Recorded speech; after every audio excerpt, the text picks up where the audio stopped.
Okay. No, we can't hear you yet, Hunter. Don't worry. We'll get there. We'll figure it out. I have faith in you, Hunter. Yeah. So we're live, by the way. Welcome everyone to yet another episode of Wick TV. It's a cross-ideological space where we come together to talk about issues both political and cultural, from the silly to the serious.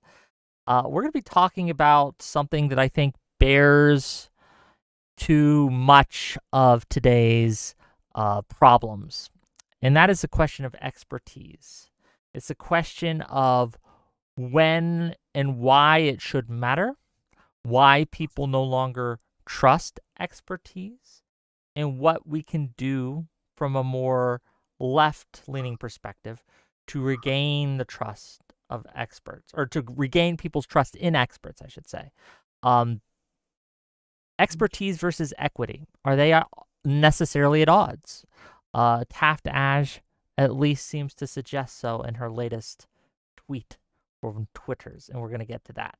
But first, let's see if we can get Hunter's mics working. Okay, Hunter. Let's see. Go to voice and video. So if you click on the little gear icon, the user settings will be a voice and video tab, and you should be able to click the input device that works for you. Make sure that if you're using push to talk, that you got the right button set. If you're not, make sure that you got the sensitivity right, so that it's picking up when you're saying something. I don't know how else to help you other than that.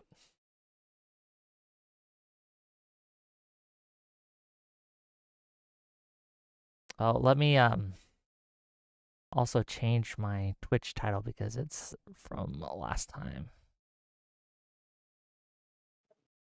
I believe in us. Me too.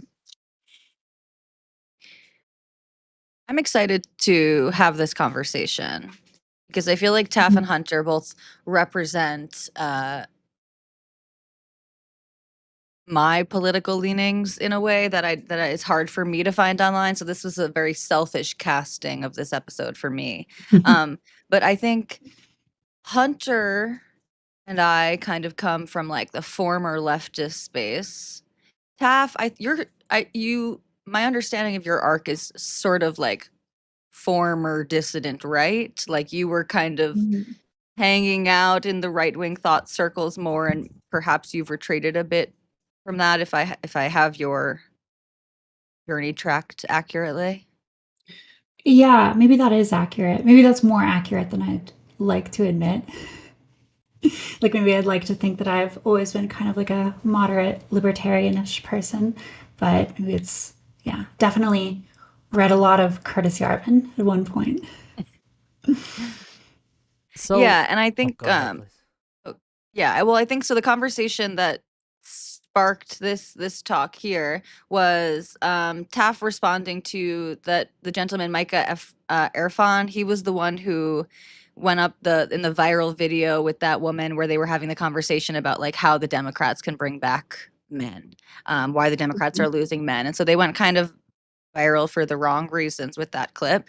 But he was commenting on a picture of JD Vance and Theo Vaughn and making the statement like Democrats need to be out on the podcast circuit. Like, hasn't this been so obvious for a year now? And Taf, you were kind of commenting on the social norms of the left and the right, and you came to a point that really sticks out for me that Hunter kind of synthesized for you, which was that the left can't both be the party of experts and the party of equity. And so I think that clash will be something interesting to talk about, and maybe you can flesh out a little bit of what you were talking about there, and we can go from there. Yeah, I guess I guess what I want to start with, right, and it's a similar vein, right, is like, when you say expertise, what do you mean?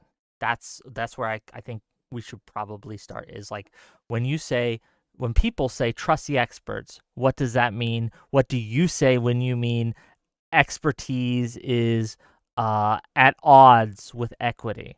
Can you kind of describe that bit? I'm with you, Hunter. We're working with you. We're trying to get you in here. Whenever you get your mic working, just jump on in, and I'll try to DM you some help and stuff like that. But I'm going to pass it to Taftaj and let her answer the question. Go ahead. Yeah, well, I think there's been a question for a while, which is, why can't the left reach young men? And why can't the left have its own Joe Rogan? And I think to some extent, the reason why it's so hard for the left to have a Joe Rogan is because the left is very good at certain things. And one of the things that the left is good at is sort of getting knowledge from these consensus making institutions, these scientific institutions. So I would say that like the reason why the left doesn't have a Joe Rogan is the same reason why lefties, I think, tend to be more correct about the COVID vaccine. And that's because they trust this sort of expert consensus class. And there's a lot of merit in trusting that. And people like Micah Irfan and a lot of smart people in general, they are pretty good at recognizing when someone like Joe Rogan has just gone off the rails. When he is on his podcast and he's promoting ivermectin as a cure for COVID, or he's interviewing people who are saying that Churchill was the main villain of World War II. These sorts of people who are sort of amateur scientists or historians, I think that's very attractive for a lot of people. A lot of people who are interested in a kind of knowledge acquisition strategy, which is a little bit more like the Wild West and where people can kind of just go wherever they want. So it's a tricky problem for left-early types because what I'm identifying is that one of their greatest strengths, the fact that they do tend to be pretty evidence-driven, also ends up being a weakness for them in this sense. And I think it's maybe a weakness for them for sort of like fundamental philosophical reasons as well. And we can probably get into that as well. But I guess just from a opening salvo perspective, what are people thinking about that? Go ahead, Tali, and then I'll see if I can get in here. I'm still, like I said, I'm still distracted by Hunter. I'm still trying to get his. Sorry Oh, about that. wait, no, Oh my it's God, I working. can hear you. Oh my Yes. God, Incredible. here it's a little low. You're a little soft, but we yeah, can hear you. but we can turn up Okay. the Yeah, volume. we can at always turn least. you up. Okay. Okay, beautiful. Okay, it's working. We're Sorry about coming that. together. No, it's good. Now that we can actually hear you, Hunter, can you tell people like who you are? Like just so people know. Sure. So I guess, I would qualify as like a niche internet micro celebrity or maybe nano celebrity. But, in my personal life, my background is in math and physics. I teach statistics. And yeah, I guess the sort of politically interesting things about me are that I am D-trans, right? I used to be I'm MTFTM, and I'm also a former progressive, right? I definitely spent most of my life not as like not as like a Marxist or anything, but maybe kind of a Will Stancil type, right? Like part technocratic, but also the values very much informed by the progressive lens. And now I'd say I'm at least on a lot of issues, if not uniformly, pretty far to the right. So yeah. Oh, okay. Well, thank you for being here, and I'm really interested in actually hearing what you have to say now that we're here. But to address kind of Taftash's like opening salvo, as she calls it, I think right now what we're seeing on the right especially is what I would call a war on expertise, and I don't think I that they're agree. entirely incorrect to distrust it. I think expertise has been weaponized and misused, especially Yeah. by the left, to try to, instead of engaging with someone's concerns and people's concerns, is to bully them and pressure them into towing the line, if you will. And it's Mhm. become a culture war issue in a lot of ways. Mhm. And No, I agree. and when it comes to the Rogan experience and his kind of influence, is I think that people, especially younger people and especially men, for whatever reason, Mhm. they trust genuine more than they trust anything else. So if you come across as honest and genuine, they will trust you over someone who comes off more aloof but happens to have actual expertise in the subject at hand. And that's where we are from my thoughts. What do you think, Tali? What are some of your thoughts here? And then we'll just kind of get everyone in here. Go ahead. Yeah, I mean, I think there are kind of parallel conversations here, and hopefully we'll get into both of them. But I share the concern about the death of expertise and what you just said, Wick. I think there's good reason for people for all the newfound skeptics that we have around us. But I think expertise is important to salvage. We do need to have reverence for knowledge and truth and an honest pursuit of truth. And so I am concerned that we're throwing the baby out with the bathwater. To bridge it to the part that I don't think we've gotten to yet in this conversation, and I don't know if this is even what you meant entirely, Taft, so I'll be interested for your feedback here. But part of the reason that the left in particular has lost so much credibility is the insistence, essentially, that is the science denialism on the left, basically, is the reality denialism coming from the expertise class of the left, is the insistence that both you need to trust the experts and we need to make sure that this field is entirely equitable across race and gender and sex and sexual orientation and things of this nature. And I don't know how literal you were being in that term of equity, but this is something that I really do see as an issue. And for me, in my political turn, was one of the big when I started to see all of the hypocrisy, I guess, of the left. That was one of the things that stuck out to me so starkly, was this is the like trust the science group, and yet they are science deniers in a few fundamental ways. And so yeah, just as a temperature check, am I the most left leaning person in this room today? yes, I think so. Okay, that's unique and interesting. Usually I'm not, so this will be a different kind of thing. I'm sorry, I didn't mean to cut you off there, Tali, but I just wanted a temperature check here just to see where we're going to approach this. But continue, please.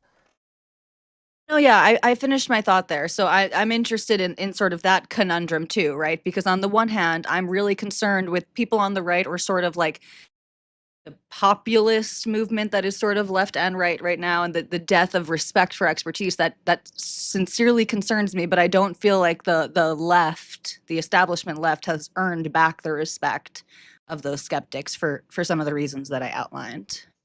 No, I think you're exactly right. And I think that there's a good reason why people are skeptical of experts sometimes, which is, of course, that experts are often wrong, and they're wrong in predictable ways. And you can understand where experts are likely to be wrong if you understand the contours of progressivism or the leftist worldview.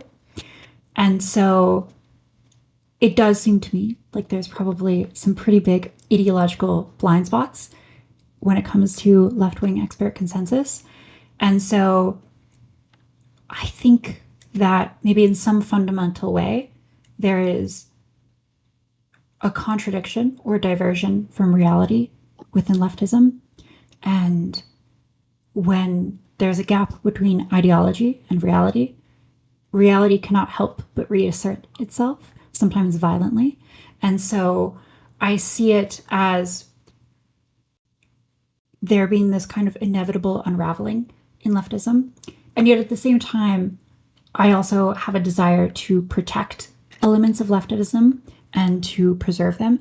One of these things that I want to protect in leftism is the idea that there is some sort of inherent value in humans. And that is a kind of like an egalitarian idea that I've come around to. So also in that Twitter post, I get pretty deep into it. I am maybe like dog whistling like Hegel and all sorts of like philosophers in it. But one of the things that I'm getting at is that there needs to be some sort of metaphysical reason to value humans that goes beyond like tangible things. And so I think the left has it's pinned its egalitarianism on certain truth claims about reality between people, which may or may not be true. And that has created a problem. So again, I think we can talk about that as well. I think that's why the egalitarian piece gets into it. Well, I do want Before to hear, we do that, yeah, I do want to hear from Hunter a yeah, little bit. welcome, as well, Hunter. Right. What are your thoughts on all this? And I mean, I have a ton of opinions, but I'm holding fire till we get everything out, and then I got some issues with everyone.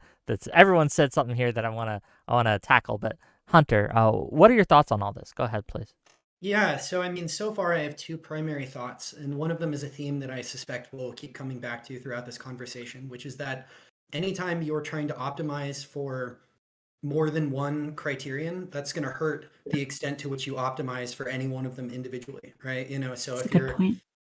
if you're an investor and you say like, okay, I want to optimize for expected returns, and I want to optimize for the lowest possible variance, right? The least risk, right? Well, those are at odds with each other, right? And you can't do both like completely at the same time. And to the extent that the exact extent to which you prioritize one is the extent to which you deprioritize the other, right? And so the other sort of major theme that I think interacts with this is that convincing people to outsource their epistemology to institutions or individuals is very fragile, right? Like that's a lot of trust, right? You're trusting someone to essentially dictate your worldview to you, right? And not just, your worldview in terms of like, political beliefs, but like, what you believe about the basic structure of reality, right? And this has still mostly survived in the hard sciences, right? Like, I don't think that any significant number of people doubt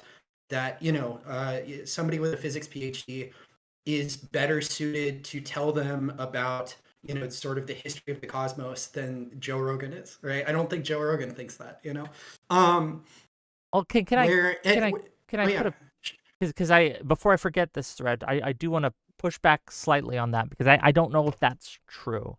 I know that in certain circles, and what you said might be true broadly, but I think that there is a growing segment of people who views if you have a PhD or if you have an accredited degree from any kind of college like Harvard or anything like that, they are less likely to take you seriously, right? They are I haven't less seen a lot of likely. that. Huh? I haven't seen a lot of that in a general sense, right? Mm. In a way that generalizes to like STEM PhDs or anything. Maybe it's just the circles I run in, but Perhaps. it's mostly applied to like social science claims. And sort of that gets into the interaction between these 2 points where essentially when people figure out that at least certain segments of the academy are optimizing for goals other than truth, they sort of correctly intuitively perceive that that will reduce the extent to which they optimize for truth. And so they lose trust in them, right? And it really only takes seeing the experts, as a sort of collective, lying to you in a really confident way about one big issue that you can directly observe, to just lose all the trust, right? Because if you're not somebody who has a strong statistics background and you can't sort of comb through and vet all of their claims yourself in a rigorous manner, then the only reason you have for believing anything they say is trust. And once that trust is broken, it's really hard to get it back. I'm not even sure that the same institutions can get it back, or if we can only sort of regain this thing that I agree is very valuable, which is people trusting sense-making institutions that actually make sense by creating new institutions. But why? I think I Go also ahead, I want please, to Taz. put like a little asterisk or point on something you said earlier, which is when you're optimizing for 2 goals, to the extent that you optimize for one, you detract from the other. There's an asterisk there, which is important, which is it depends on how much overlap the goals have. And so if it's true, if egalitarianism is true in the sense of like the blank slate and like everyone is like totally equal, then like optimizing for egalitarianism and allowing everyone to have equal say on what is true or isn't true, that actually like wouldn't detract, from your ability to come to a true conclusion.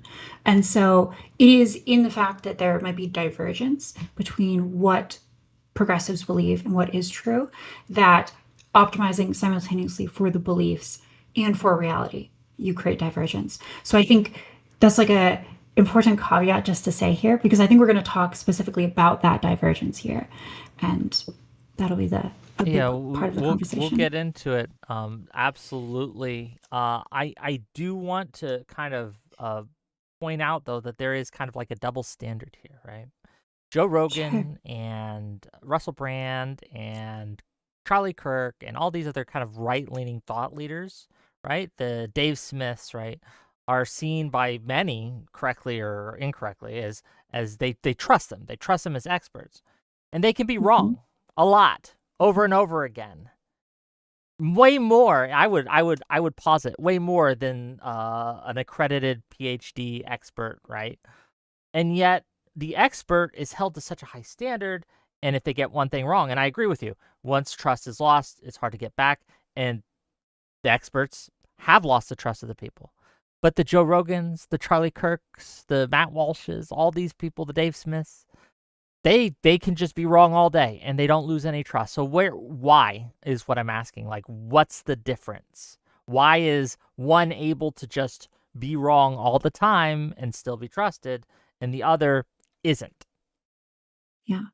So, I mean, I would challenge the premise a little bit, right? So I Okay. don't know. I don't think that we've just done a 1-for-1 swap where we traded out like the Academy or the Cathedral for Joe Rogan, right? I think instead we've traded it for the jungle, right? Like there are, an endless number of influencers with contradictory views, varying degrees of expertise, varying degrees of rigor, and people just gravitate towards either whoever they think is trustworthy, whoever they think makes sense, whoever flatters their pre-existing beliefs, whatever. And I'd rather suspect that this is closer to like the state of nature of epistemology for most of human history, right? I don't think that it's been normal for people to on a broad societal level, right, for 80-90% of the population to have like firm trust in the same news stations, in the same academic institutions, in the same experts, right? I think that the sort of the evolutionary churning jungle of epistemology is probably the default. Now I agree that when it's functioning optimally, the cathedral is an improvement on this, right? Like it is good if people who generally, most people aren't that good. Most people aren't exceptionally good at anything, and certainly not exceptionally good at believing true things, right? And it is good if we can actually get all the people who are best at believing true things into certain locations, and then institute certain social norms that punish any sort of fraudulent or ideological behavior, and then disseminate those views out to the masses, right? That's great when it works perfectly. The problem is that it's extremely fragile, right? It's mechanistic rather than sort of ecological, and Well, elaborate on that.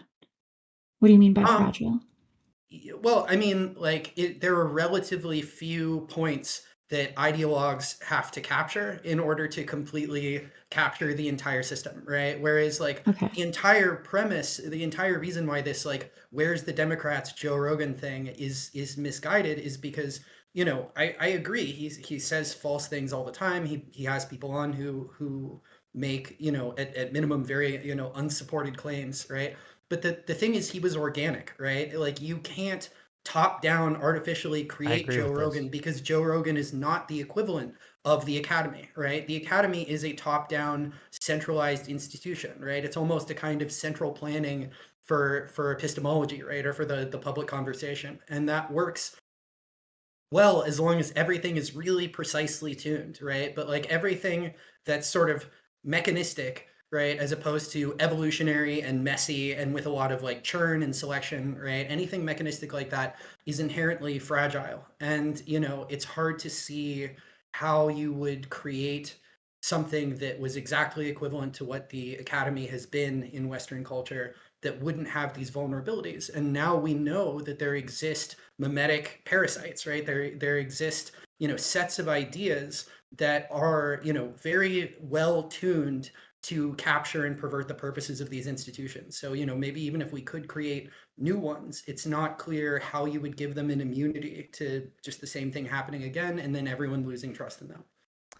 Yeah, well, I think one of the ways to do this historically and in different systems is by tweaking the incentives. So you look at the private market, firms that are competing with each other have a really strong incentive to get things right because they won't survive unless they don't.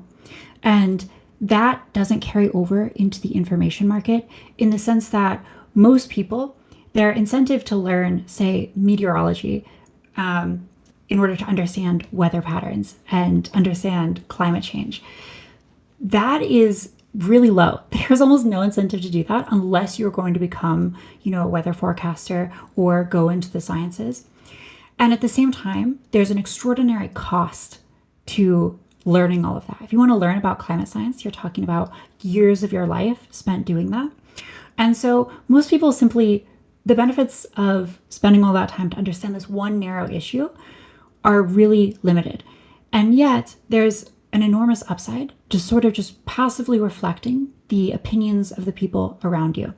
So I'm sort of not surprised that if we look out in the general world, most people don't have particularly sophisticated opinions about economics or foreign policy or climate change. These are all things where if you get it right, and say like you vote correctly on it, the benefit of that vote is distributed across the entire population. Maybe you have a little bit less climate change, but you bear all of the cost of acquiring that knowledge. And so the incentive structures are really just misaligned for general truth seeking around the population level historically. And you mentioned, Hunter, about how the jungle is a little bit more standard throughout history for how people approach epistemology. I think that's true. I think it's also worth noting that for most of history, people actually didn't have that much say in their government, right? So you might have like a king or a monarch or something, and that person has the ability to accrue potentially 100% of the benefit of instituting good policies. Like if they institute a policy that allows their kingdom to become more productive, they can tax that and benefit really directly from it. So they have a lot of incentives to get that right. At the same time, I think this is what you're talking about in terms of fragility. If that one person is, sort of taken over by some sort of mimetic mind virus, or they're just sort of crazy or what have you, that's a really big risk because all it takes is one person to go crazy. The king has unlimited power. They destroy the society. So when I look at this continuum between democracy and monarchy, and somewhere in the middle you have aristocracy, which is something like the consensus model that we have currently, where you have this aristocratic small group of consensus makers. These people are subject to mimetic infection. And I think what we see currently is that there's a very popular idea within the academy, within Harvard, and within all of our most elite institutions, which is a kind of very radical progressivism. And so there's just an incentive structure which is broken there in terms of there's a desire to push towards this. Yeah, how much, and I'll let Tali go in a second because I'm sure she has thoughts, but the interesting thing and the frustrating thing about this conversation is we're touching on like 1,000 points at once, all of which I think are interesting to go down and interesting to kind of question and to interrogate. Well, focus us in, Whick. But it's hard to focus because they are all so connected, right? Because you can't really talk about one without bringing in all the others. And let's talk a little bit about incentive structures because I think that's important. Because sure. Incentive structures work in a multitude of ways. So you're exactly correct that there is very little incentive for the average layperson to get really deep into the weeds on any one specific topic, whether that be meteorology or any other thing, because it's just the cost is so high and the reward is so low, right? You're not gonna, unless you're going into a field of study, right, to actually make some money and do it as a profession, you're not gonna get anything right from it. However, unfortunately, we live in a world where the incentive structure for the people who have the expertise isn't necessarily to tell the truth. The incentive structure is to tell whatever the people who are putting them in power happen to want to hear. That's what gets you your positions. That's what gets you your power. That's what gets you your influence. So you have a lot of people, right? Especially, I would argue, in the Trump administration. Trump administration, your biggest incentive is not to be correct. It's to praise Trump. It's to be right loyal, towards yeah. Trump, right? Like that's what'll keep you in. You could be wrong 1,000 ways to Sunday, but as long as you think Trump's the best and publicly say that, you'll be okay. But if you go against Trump, even if you're correct, your position's going to be in danger. And this doesn't just apply to Trump, though. I want to bring it back to the institutional capture, because you are correct that Harvard and these other institutions have, to some degree, and we might disagree on the amount, right, have been captured by people who, if you want to keep your position in academia, you toe the party line. It doesn't matter what's right or wrong. If you go against it, they make it much harder for you. How do we fix this? So I'm going to have to take a big pause on the how do we fix this, because I Okay. don't have a prescriptive Wait, you don't have an here. answer on how to fix all our problems that you can No, give us a I certain know, I soundbite? know. What? I know. What do I pay you for? Okay, go ahead. My first thoughts are, I'm like allergic to the last thing you said there of like what really matters is what the people who put them in positions of power want them to say. I'm allergic to that type of Am I wrong? like thought process, partially. So I Okay. hear when you flesh it out a little more, I get what you're saying. And yes, especially like in the Trump administration, there's just obviously like a loyalty that is required. I think Ann Coulter made the joke recently, like, why does every cabinet meeting look like it's like straight out of North Korea? It's like they have to come in and first say like, you are the greatest president that we've ever had. And it's very cringe and gay. And so that's a problem. It feels like a different problem from what we're talking about in academia. And part of the reason I'll also say that like I think for most people, it's not so much that they're saying what the person who put them in power wants them to say. In fact, I think that that group of people, sorry, hold on. People who that really applies to, I think, are sort of the people who are actually sort of like peaked, are starting to see what's broken in the system, but like you don't realize that or for me at least, I didn't realize just how censorious the left was until my views started to change. And then I was like, oh, I'm actually afraid to speak. Not just like I'll get in trouble and I'll lose this or that, but like I'm afraid to tell my friends this and for them to think of me differently, right? So you like instantly feel the real chill of that type of censoriousness. And so I think most people are not I don't think most people are just like beating the party line. I think they're true believers overwhelmingly. And even when they lie, like if we look at stuff like from the COVID era, I think even when Anthony Fauci was out there lying about what we truly knew about the efficacy of masks and things like this, I don't think it's because the people who put him in power wanted him to say this. I think it was frankly a bit of like condescension that comes with being an expert of like the people don't know what's good for them, and so even if this is not entirely true, this is what they're more likely to adhere to, and we want them to do some of these things, right? So I still think it came from like a true believer point of view, and that's how I view a lot of the things that are going wrong in the academy.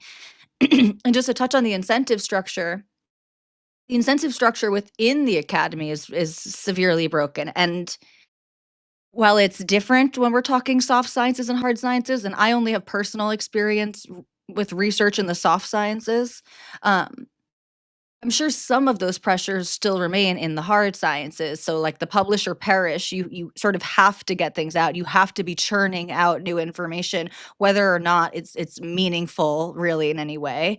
And the pressure for novelty. And so there's like very little time, again, especially in the soft sciences, but there's very little time spent trying to replicate things that we think that we know. And more pressure to find something new, something interesting, something that you can make a headline out of. And so I think those pressures and that incentive structure is a real problem that we have in academia. And just to going back to like the trust that we have in these institutions, some of this is a necessary reckoning. Not all of these disciplines are the same, and they don't deserve the same respect. Frankly, they're not giving us the same level of rigor and accuracy. And I think when we can look back at things like the grievance studies of James Lindsay and Peter Boghossian and Helen Pluckrose, it's buck wild. Like that's a blackpilling experience for anyone who had faith in academia, which all of these people did, right? The three of them did. Yeah, but I think And they were all it's- coming from a yeah. left-wing perspective. Go ahead, Taft, and then I'll go. Yeah, well, also, so I think earlier, Wick, you said something about people Please. kind of singing the tune of whoever put them in charge, whoever's paying their bills. Or whoever they And- think will keep them in power, to be more correct, right? Yeah, and I think maybe that is true in a sort of abstract sense. And I think maybe what Tali is talking about and what's important to recognize is that a lot of times the way that this can manifest psychologically is in deeply subtle ways. It's actually extraordinarily taxing to lie. That's very difficult for people to do, and it's difficult for people to live under a lie day in and day out. But humans are really, really good at convincing themselves that what they're saying is true. And so we have all sorts of interesting data on how people change their political opinions. Turns out that if you were to poll Republicans in 2015, you ask them about free trade, they're all in favor of free trade. They think it's great. By the time you get to 2016 and Trump has, announced he's running for president, suddenly you poll Republicans again and they're all protectionists. You would think that this is like a deeply held opinion within the Republican Party, but you can ask these same people about their protectionist stance, and they will tell you that they've always been protectionists, right? There won't even be a recognition that there used to be a broadly free trade perspective. And so that's really weird. It seems like our beliefs are extraordinarily fluid. And when we look at something like the academy, our consensus-making institutions, I would agree with Tali that I don't think most of these people are thinking consciously, like I have to censor myself. I think it can manifest in all sorts of very subtle ways. Right, yeah, it can become a habit where it's just, maybe I just avoid that kind of information. I just don't think about that very deeply. And that is really the kind of distributed force that is exerted on the various people within the institutions, which makes it, I think, pretty difficult to pinpoint any specific person. So with Trump, I think it's much easier to pinpoint, like, Trump is the guy, he demands loyalty, like, people probably are very conscious of this, and in some ways that's an easier problem to tackle versus Certainly. You look at institutions where it's kind of distributed and no one's like specifically to blame. And you aren't elected, at least as my understanding, I'm not an academic expert here, but generally you're not elected, right? You're hired and they keep you on and you go for tenure and things like that. And there are other kind of structures at play than kind of what I feel is like the populist problem, right? Which is connected to this discussion, but it's not this discussion, right? We have a populist problem in the United States. I also wonder, populism is at odds with this. I see these as like the establishment expertise. What difference the does it aristocracy? But what difference is it Yeah. when it's the academia and your friends around academia saying, like, giving all these pressures about the chilling effect, and your friends and neighbors giving you the pressures and the, like, you can't speak up at the dinner table because similar, grandma's gonna throw a fit about the Jews, right? And you're gonna have to be like, okay, right? So you just don't say shit. Okay. Mm-hmm. It's not grandmas throwing fits about the Jews. It's the young Zoomers. If Yeah, anything, you get it who both are gonna- directions, yeah. okay? Well, yeah. Anyway, sorry, Taft, please. I didn't mean to interrupt. Go ahead. I might be about to throw a bit of a bomb into the conversation, but to some extent, I wonder how much of this is a biological phenomenon. I think you can imagine people making decisions, and if you are someone who psychologically you perceive your role as sort of weak or trod upon or very much not in a dominant place in society, you are incentivized to care a lot more about what people around you are saying versus if you have this sort of like self-confidence, maybe irrational self-confidence, you believe that you're much stronger than you are, you might be much more willing to just believe whatever you believe and kind of ignore what other people are saying. And I think to some extent when we look at egalitarianism and democracy over time and the distribution of power further and further out towards the consensus, I think we're seeing people who are relying more on those around them to make these decisions. And so the reason I bring this up is because for whatever reason, maybe it's biological, maybe it's some sort of vestigial impact of evolution, people vary in how sensitive they are to consensus pressure and to social pressure. And so I think that men in general, they tend to be a little bit less sensitive to this. This is also why you have women or young girls who end up, engaging in social contagions from now and again. It seems like men are a little bit less sensitive to the social pressure thing. Is it less sensitive or less? So when I see groups of women, they tend to be very strict in their enforcement of the worldview, right? You cannot disagree, right? Or you will be cut to ribbons. Whereas men tend to be a little more laissez-faire with that stuff. Like, as long as you guys both like fishing, cool, who cares about politics? You'll argue with politics, right? And you'll have much more of that. So I don't know if it's more that men are less sensitive to those kinds of pressures, or is it that men are less likely to experience those kinds of pressures from their peers? Or to enforce those social pressures, right? Yes. Is what you're also getting at. Yeah, that's a good question. I would guess that it's both to some extent. Yeah. Women are both more sensitive and more likely to enforce it. So again, I bring this up because I'm trying to draw it back to this sort of original question, which is like, why can't the left reach young men? And I would guess that to some extent is because young men are just much less interested in this style of argumentation, which defers to the consensus. And they're much more interested in hearing from these figures like Joe Rogan, who are kind of on the outskirts of scientific agreement. So I would guess that is a part of it here. Let me just ask Hunter. Let me get Hunter in the conversation, right? In your opinion, Taft wants to talk about why why the left can't reach young men. Do you think this is why, or do you think it's something else?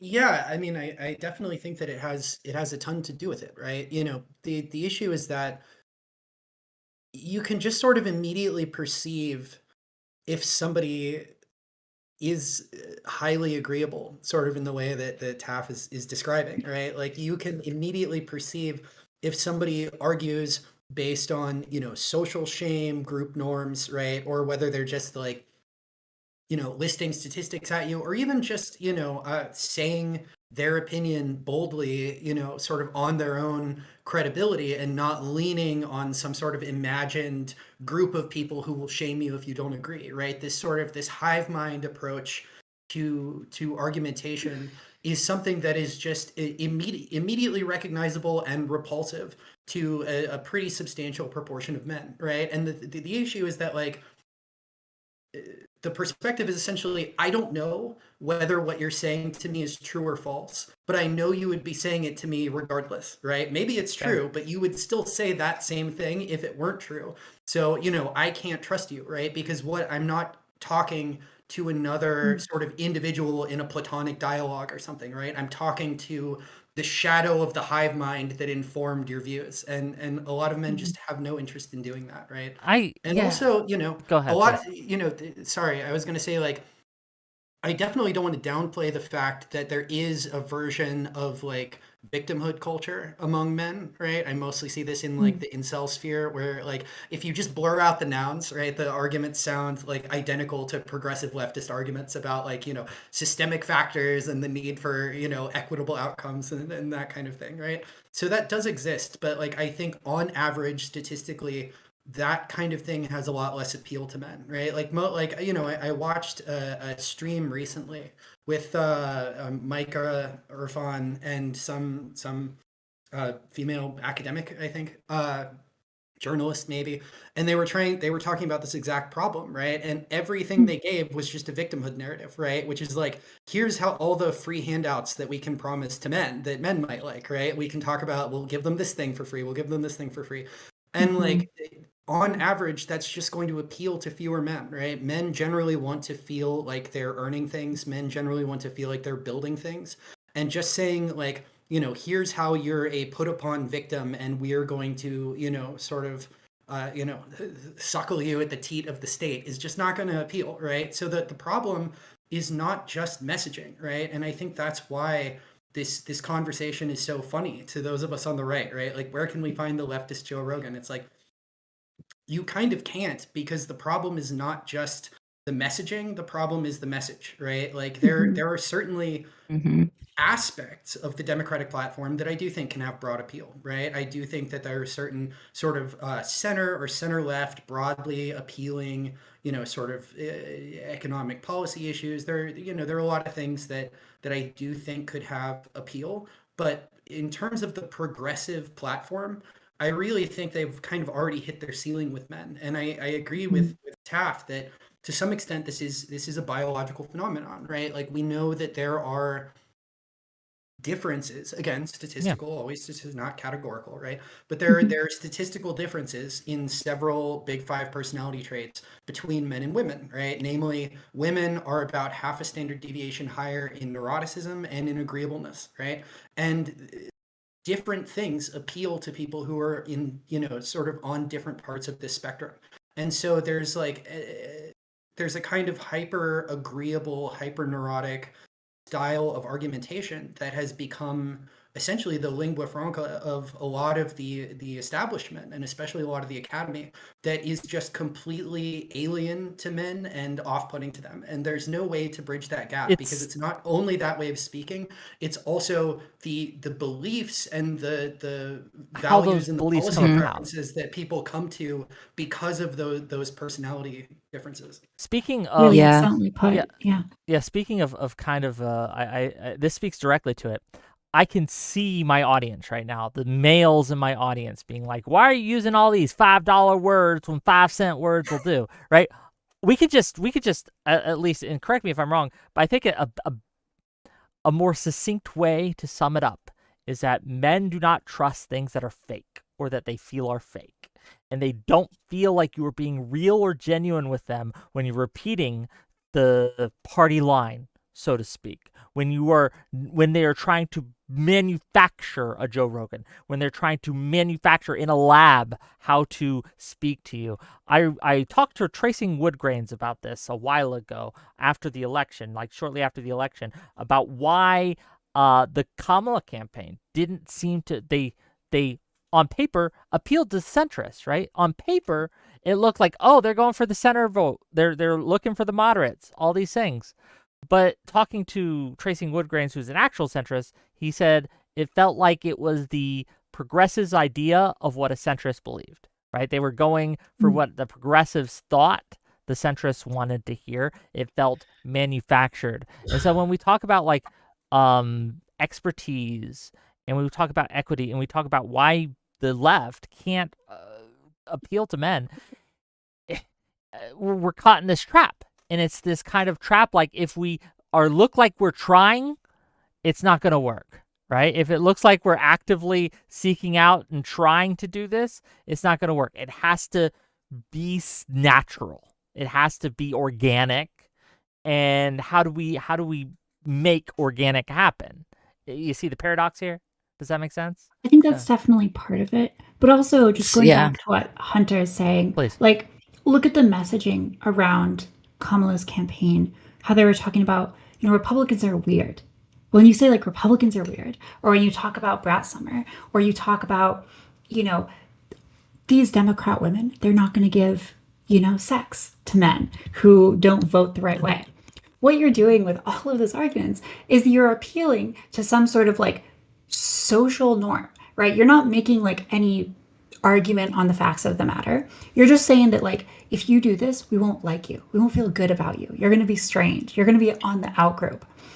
And that kind of argument, I think it appeals a lot to people who are already Democrats. So all of these Democrats are like, wow, this messaging is brilliant. Like this messaging would work on me. And that they just don't understand that like, okay, but other people have different brains and like different messaging works for them.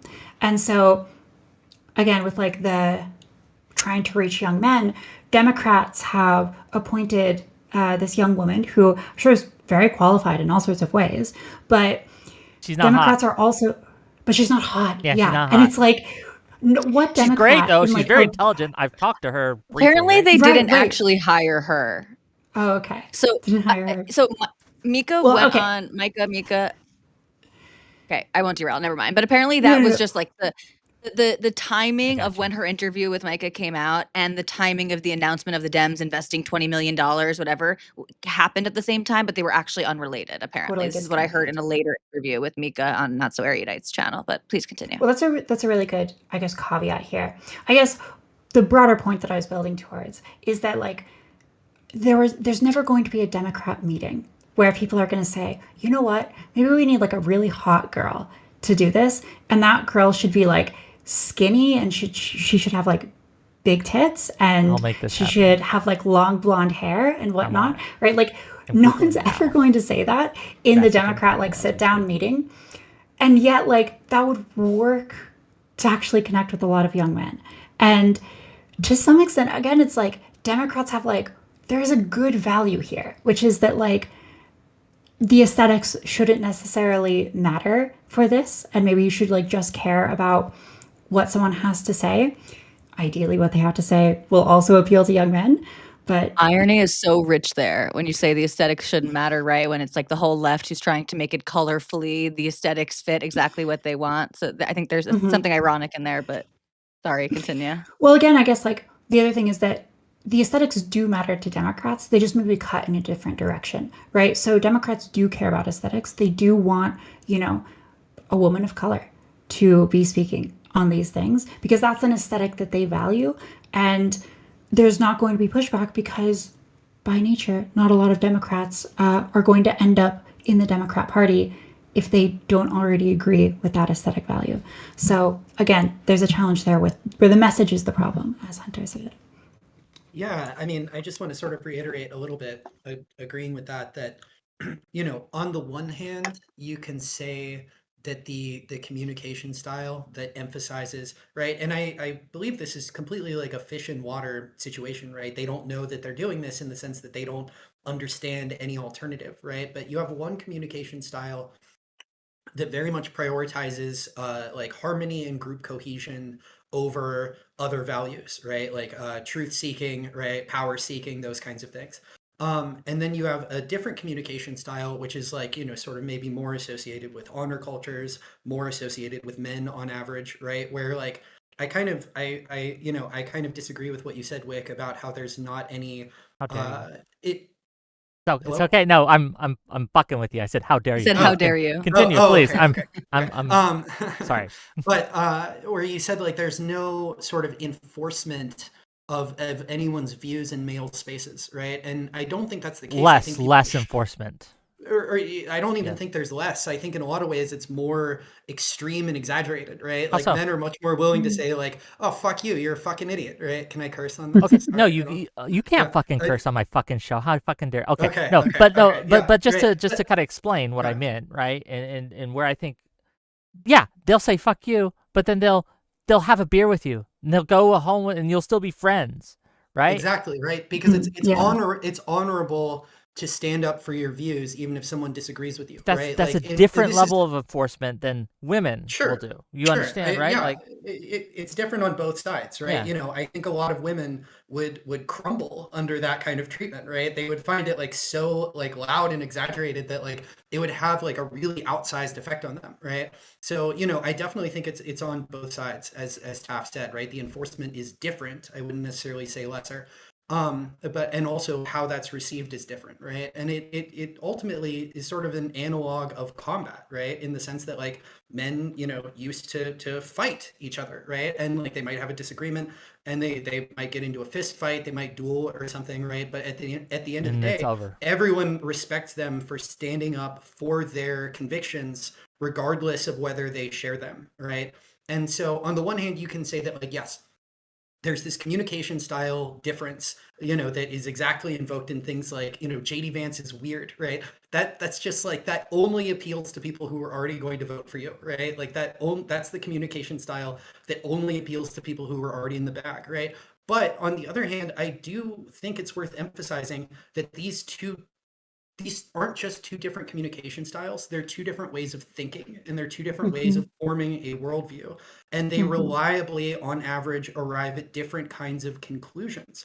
So even if you get, they tried to do this with Waltz, which was hilarious because he's just like, he's the least this of anyone you could ever imagine, right? But like, even if you did manage to find some, very masculine cowboy to pitch these positions that are positions that can only really be arrived at by people who have the consensus forming, harmony prioritizing mode of thinking, that will still be completely transparent, right? And we already make memes about this on the right? Where you have like the grizzled old cowboy sitting in the truck, but like, I don't know about you, but I respect all my non-binary siblings, right? It's just like, that's not a thing that guy would ever say, right? So it just seems fake, right? So I really don't think you can only tweak the messaging style to pitch people ideas that they're what just you fundamentally psychologically not inclined to. Yeah, I think it's what you say, and I'll let you go in a second, Taftaj, but it's what you say. Like the communication styles, we could talk about how they're different and they have different conclusions, but at the end of the day, what is your message? What is you actually telling people? That matters, and you can dress it up all you want, but lipstick on a pig, right? Taftaj, go ahead, please. Well, I start to allude to this in the Twitter post that kicked all of this discussion off, but I do think we can imagine a kind of really masculine sort of dominant figure who does embrace a kind of radical egalitarianism. And it turns out that that kind of person is found within religion. They're found within the Catholic Church. So when Christians start talking about the equality of man on a spiritual level, right, on a metaphysical level, and they can be pretty dominant, like on earth, but they believe ultimately in this sort of like value between humans. That is a message that you can picture you can picture like Charlemagne, right? And he's like uniting Europe. And maybe he believes like deeply in the souls of the Christians, but he's also going to lead armies. And so I think that if Democrats want to recapture some of that strength, I think the opportunity for that lies in moving egalitarianism into this kind of metaphysical realm. And maybe there's a sense in which the religions of the past, the cultures of the past, have historically dealt with this issue of how do you preserve a feeling of equality within a brutal world where reality violently asserts itself and strength rules over weakness. Well, maybe one of the ways to do that has been chosen historically is to move into this realm of metaphysics. So there's another deep problem here with the left, which is the left tends to be kind of atheistic and materialistic. And that goes back to that's very embedded in the left. You look at someone like Marx, who is putting out all of his arguments. He's grounding them in the immortal science of Marxism, Leninism. And that pitch doesn't work really well with religion. So it's a tough situation for leftists. I don't agree that metaphysicism, if I'm pronouncing that correctly, if I'm not, Whatever. pronunciation is my Noumenal. Achilles heel. I don't believe that metaphysicism is the answer here, because I think that this, while appeals to people who are inclined to like metaphysical things, right, and the woo woo kind of and look, I'll be real here. I grew up religious. I have a lot of fondness for religion. I have a lot of fondness for kind of concepts that can't be explained by science, things like that. I'm a little woo woo myself, but I don't know if that's. I feel like that's a road where leftism and the lefts and Democrats stop being Democrats. And the question is, like, if you change your message so much, if you change what you're saying so much that you are no longer representing what you claim to represent, are you even Democrats anymore? Right? Like a kind of a ship of Theseus almost kind of problem here. I think that, and I know I'm talking a lot here, but bear with me. I think that the road that we need to go on when it comes to equity and when it comes to equality and when it comes to recognizing that even though we should treat everyone with a modicum and a base level of respect, that everyone, black, white, cis, trans, homo, hetero, deserves a base level of respect, I think that we have to recognize that some people are just better than others. Some people are better at fighting. Some people are better at talking. Some people are faster. Some people are stronger. Some people are more attractive. And we just have to recognize that equality of opportunity is a much different thing than equality of outcomes. And and here's my criticism as a Democrat. I hate when we talk about equality of outcomes. I hate that. That's never going to happen. I don't want that. I want equality of opportunity. I want to give people the same opportunity. I want my white privilege, or whatever you call it. I want it to be everyone's privilege, right? I don't want to take it away. I want to give it to everyone, right? And I want to make sure that no matter who you are, that you have the same opportunities I do. But I don't, I'm just better than most of you. I'm going to be real. I'm just smarter than most of you. And you're never going to make it to my level. I'm sorry, right? But you should be able to try. Anyway, go ahead. Can I ask you a question? Obviously, yes. Yeah. Do you believe that white people are just more capable than black people? Not by on a biological level, no. On a cultural level, right, we could talk about that. But on a biological level, no. Yeah. So there's just like external things that maybe cause differences in outcome. And again, I'm not a biologist, so I don't know for sure, right? Yeah. Like maybe they'll find genes. Neither do I. To be frank, but if that's your belief and you see differences in outcomes between the two populations, I think you have to conclude that there is something going wrong in the environment you have to fix by some means. Well, if you want to get equal opportunity, like you said, that's your goal, right? You want it to be equal opportunity. Why would it be wrong, or why would we have to fix it if you have a culture that emphasizes basketball? Let's be real stereotypical today, okay? Let's do it. Let's brave this frontier, okay? Yeah. A culture that idolizes basketball stars and NFL stars, I would just assume that culture, right, that group is going to churn out more NFL and NBA and all those stars than a culture that pushes less emphasis on it, because of course it would, right? Just like a culture that emphasizes straight A students, like the Chinese, right, getting good grades and having excellent education, I would expect that culture to do better in education than a culture who has less emphasis on that. So I don't know if we should fix that. Like, that is that something that needs fixed? Do you No, think okay. cultural emphasis is the reason for the disparity in the racial demographics of the NBA? Do you think this is because certain cultures place different levels of emphasis and importance on basketball and athleticism? I think that is a factor, probably not the only factor, but you can't deny that What plays an percentage, if you I had to don't like know, roughly 50, estimate the 50% proportion of it? You think 50% of Of the the reason that disparity? the NBA is almost Because entirely more black? because they grow up playing it, whereas it might not be the case in other instances, right? Yeah, well, okay. I think what you're identifying is that like people make different choices for where they go into, what they prioritize their time and attention to. And I think that's I mean, I think that's good. I think that's totally fine if people prioritize their attention to different things.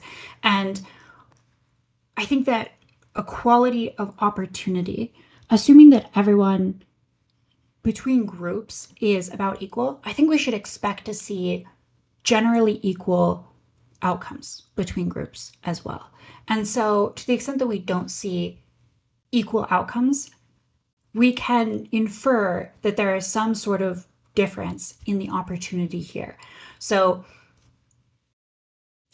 that depends on where you draw those outcomes, right? So you can talk about like socioeconomic outcomes, right? And if ultimately that's something that is a value to you, right? Then you might be a little bit concerned if different groups are having different outcomes here. And frankly, like I want everyone to have a good life. I want people to be wealthy and happy and etc. Human And flourishing so across the board. yeah, Yeah. human flourishing, right? And so it would concern me a little bit if a group was underperforming in that way. Sure. And to the extent that I believe that groups are generally, there's not like big differences between them, I would think that there is an issue there with the equality of opportunity. So the reason I bring this up is to point out that the left has like a reason for talking about equality of outcome. And that's because equality of outcome ends up being a proxy for equality of opportunity.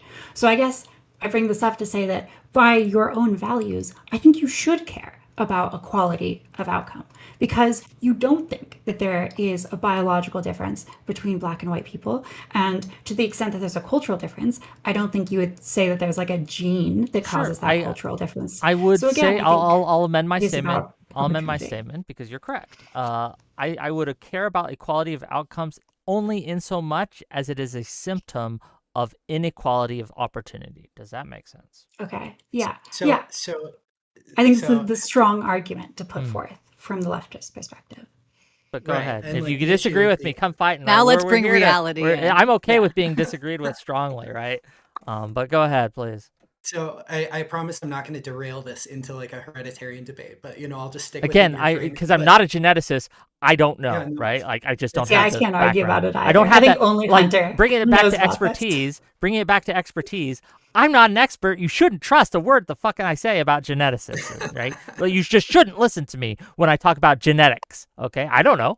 I'm just giving you my thoughts, right? But anyway, carry on. Sure. So, and again, this would be like this is its own series of podcast episodes, but I'll just stick within your frame, and I'll point out that like there's not this like neat, pretty symmetry, where like, oh, okay, one culture produces more physicists and one culture produces more basketball players, right? It's like, well, those things are very differently useful to society in the long run, right? And also like the culture that produces physicists, even when it doesn't produce physicists, generally seems to produce people who make more money, attain more education, commit fewer crimes, right? So like it's simply not the case that you have like different but equal cultural emphases that both fit fit within modern industrial civilization to the same degree, right? One of these, by pretty much every measure that you could come up with, except maybe number of star athletes and musicians, right?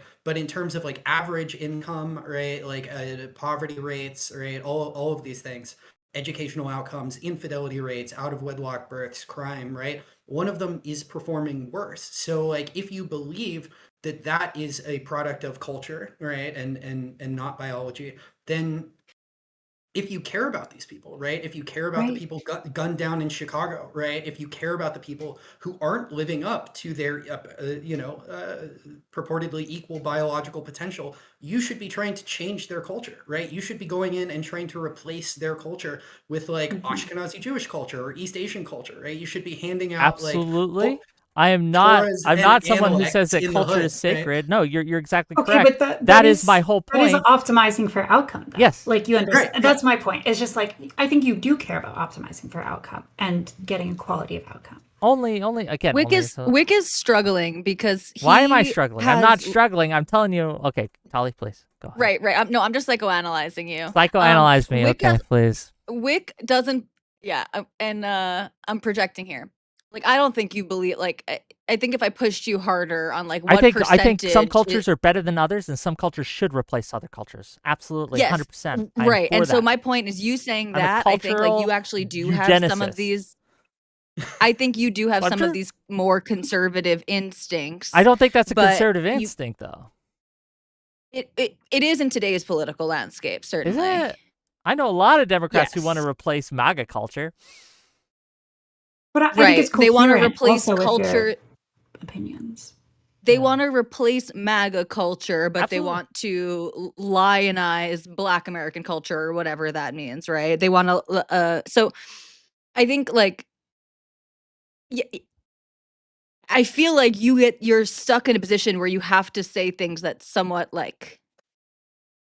There's a level of cognitive dissonance, I think, for someone in your political position right now. I am struggling to see the level of cognitive dissonance. What is dissonant about what I've said and the positions I've taken?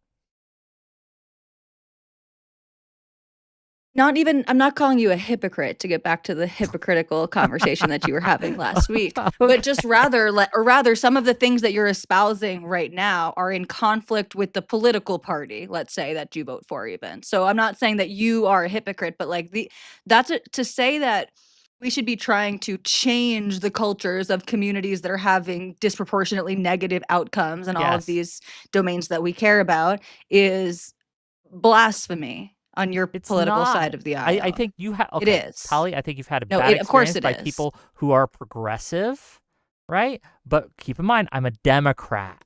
That's different. Can you point? Okay, so can you name like off the top of your head like two Democrats who would be willing to say something like we desperately need to change the inner city Black culture in this country because it is leading to fatherless homes and to high crime rates that are disproportionately impacting the success of Black American families. Can you name two Democrats who have said anything like approximating John McWhorter, he's one, and I think that I would also. He's not a point to- politician. He's not Okay. a politician. So they have to be Wait, okay. politicians.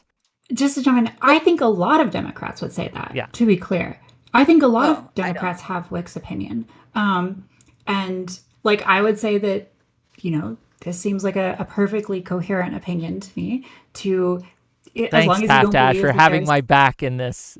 But go No, ahead, please I continue think, defending. I think if you go to, maybe if you look at like very like young, very radical Democrats, maybe they don't have this opinion, and maybe they have the opinion that like they might actually have the opinion that like SES outcomes or like criminality, those things maybe like matter a little bit less, and that like if you use native indigenous epistemology to arrive at like a life outcome, which is like maybe not to like the white European standards of success, which is to say like maybe you're not super rich or whatever, they would say that's totally fine and that the culture is good for that. But I think if you go to like most Democrats over the age of 50, they will probably tell you something very similar, which is like, yeah, to the We extent passed that the there's crime like, bill, right? And then yeah, there's Which like, is do you guys politically remember that? incorrect. Right? Like that was Democrats. It's like politically, yeah. I guess maybe I'm thinking like hyper modern and whatever. Like I'm really thinking today. I think you're that's thinking- actually I a think you're- difficult. I think you're thinking Twitter Democrats or Twitter No, progressives. Blue I'm not sky. thinking. I'm not. I hear what you're saying, and yes, the position that I'm talking about is disproportionately held by like the young, more radical leftist. Sure, but I actually do think it would be controversial for like a mainstream Democrat to hold a position like that, because it's seen as making a more, and like you said, you're like, oh, I'm not one of those people who tiptoes around making moral judgments over cultures, right? Yes, some cultures are better than No, other I agree cultures, they prioritize better exist. things. Tali, I agree with you that the people on my side, there is a cohort of people who do have those beliefs and do try to enforce those beliefs. What I am pushing back against here is the They idea that control is the the. Overton I window don't on the believe left. you anymore on this. I think that I time is over.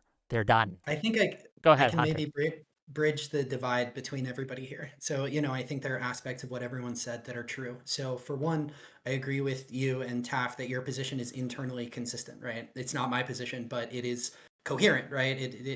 It's Makes sense. its conclusions follow from its premises, right?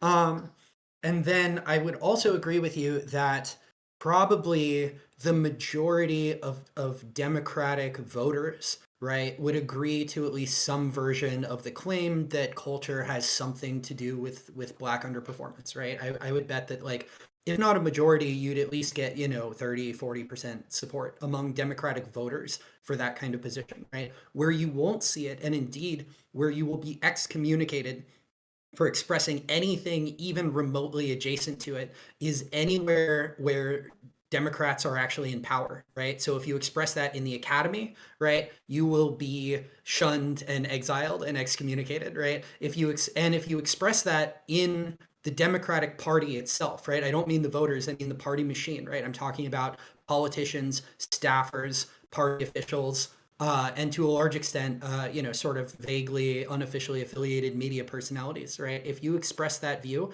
that some cultures are strictly inferior to others, and that it would be in the interests of their members to be, as you said, like to apply cultural eugenics, right?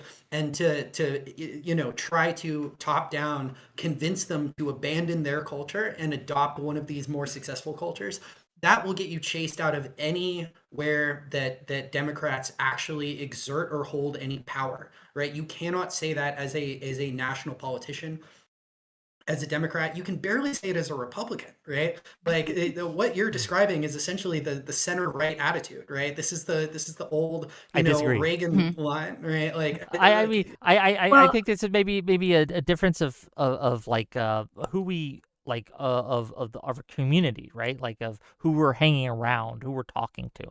I know plenty of Democratic politicians, Democratic staffers who say things like this, right? Especially like I live in Pennsylvania, so you could say that's more center left than left, right? And fair enough. But Josh Shapiro, John Fetterman, right? There's the two senators from my state, right?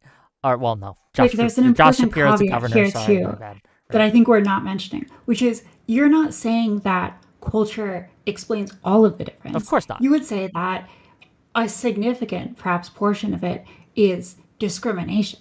And so Yes. I think that's kind of like the standard or like moderate Democrat line, which is there's a big portion of this difference, which is explained by discrimination and institutional racism and etc. And we can fix that by giving out generous loans based on ethnicity, which of course I fully support.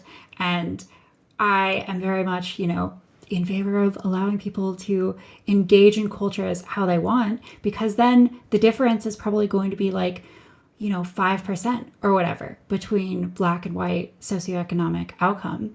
And as long as you get rid of the discrimination, it's going to be like fine and dandy. So I think that's kind of more standard, is to just say that like there is a cultural difference, but the cultural difference is like a minority. It accounts for a minority of the difference. I mean, look, I think on the left, go ahead. I think people use, like, sure, there are some people on the left and voting Democrats who would agree largely that there are cultural issues that are maybe responsible for these disparate outcomes.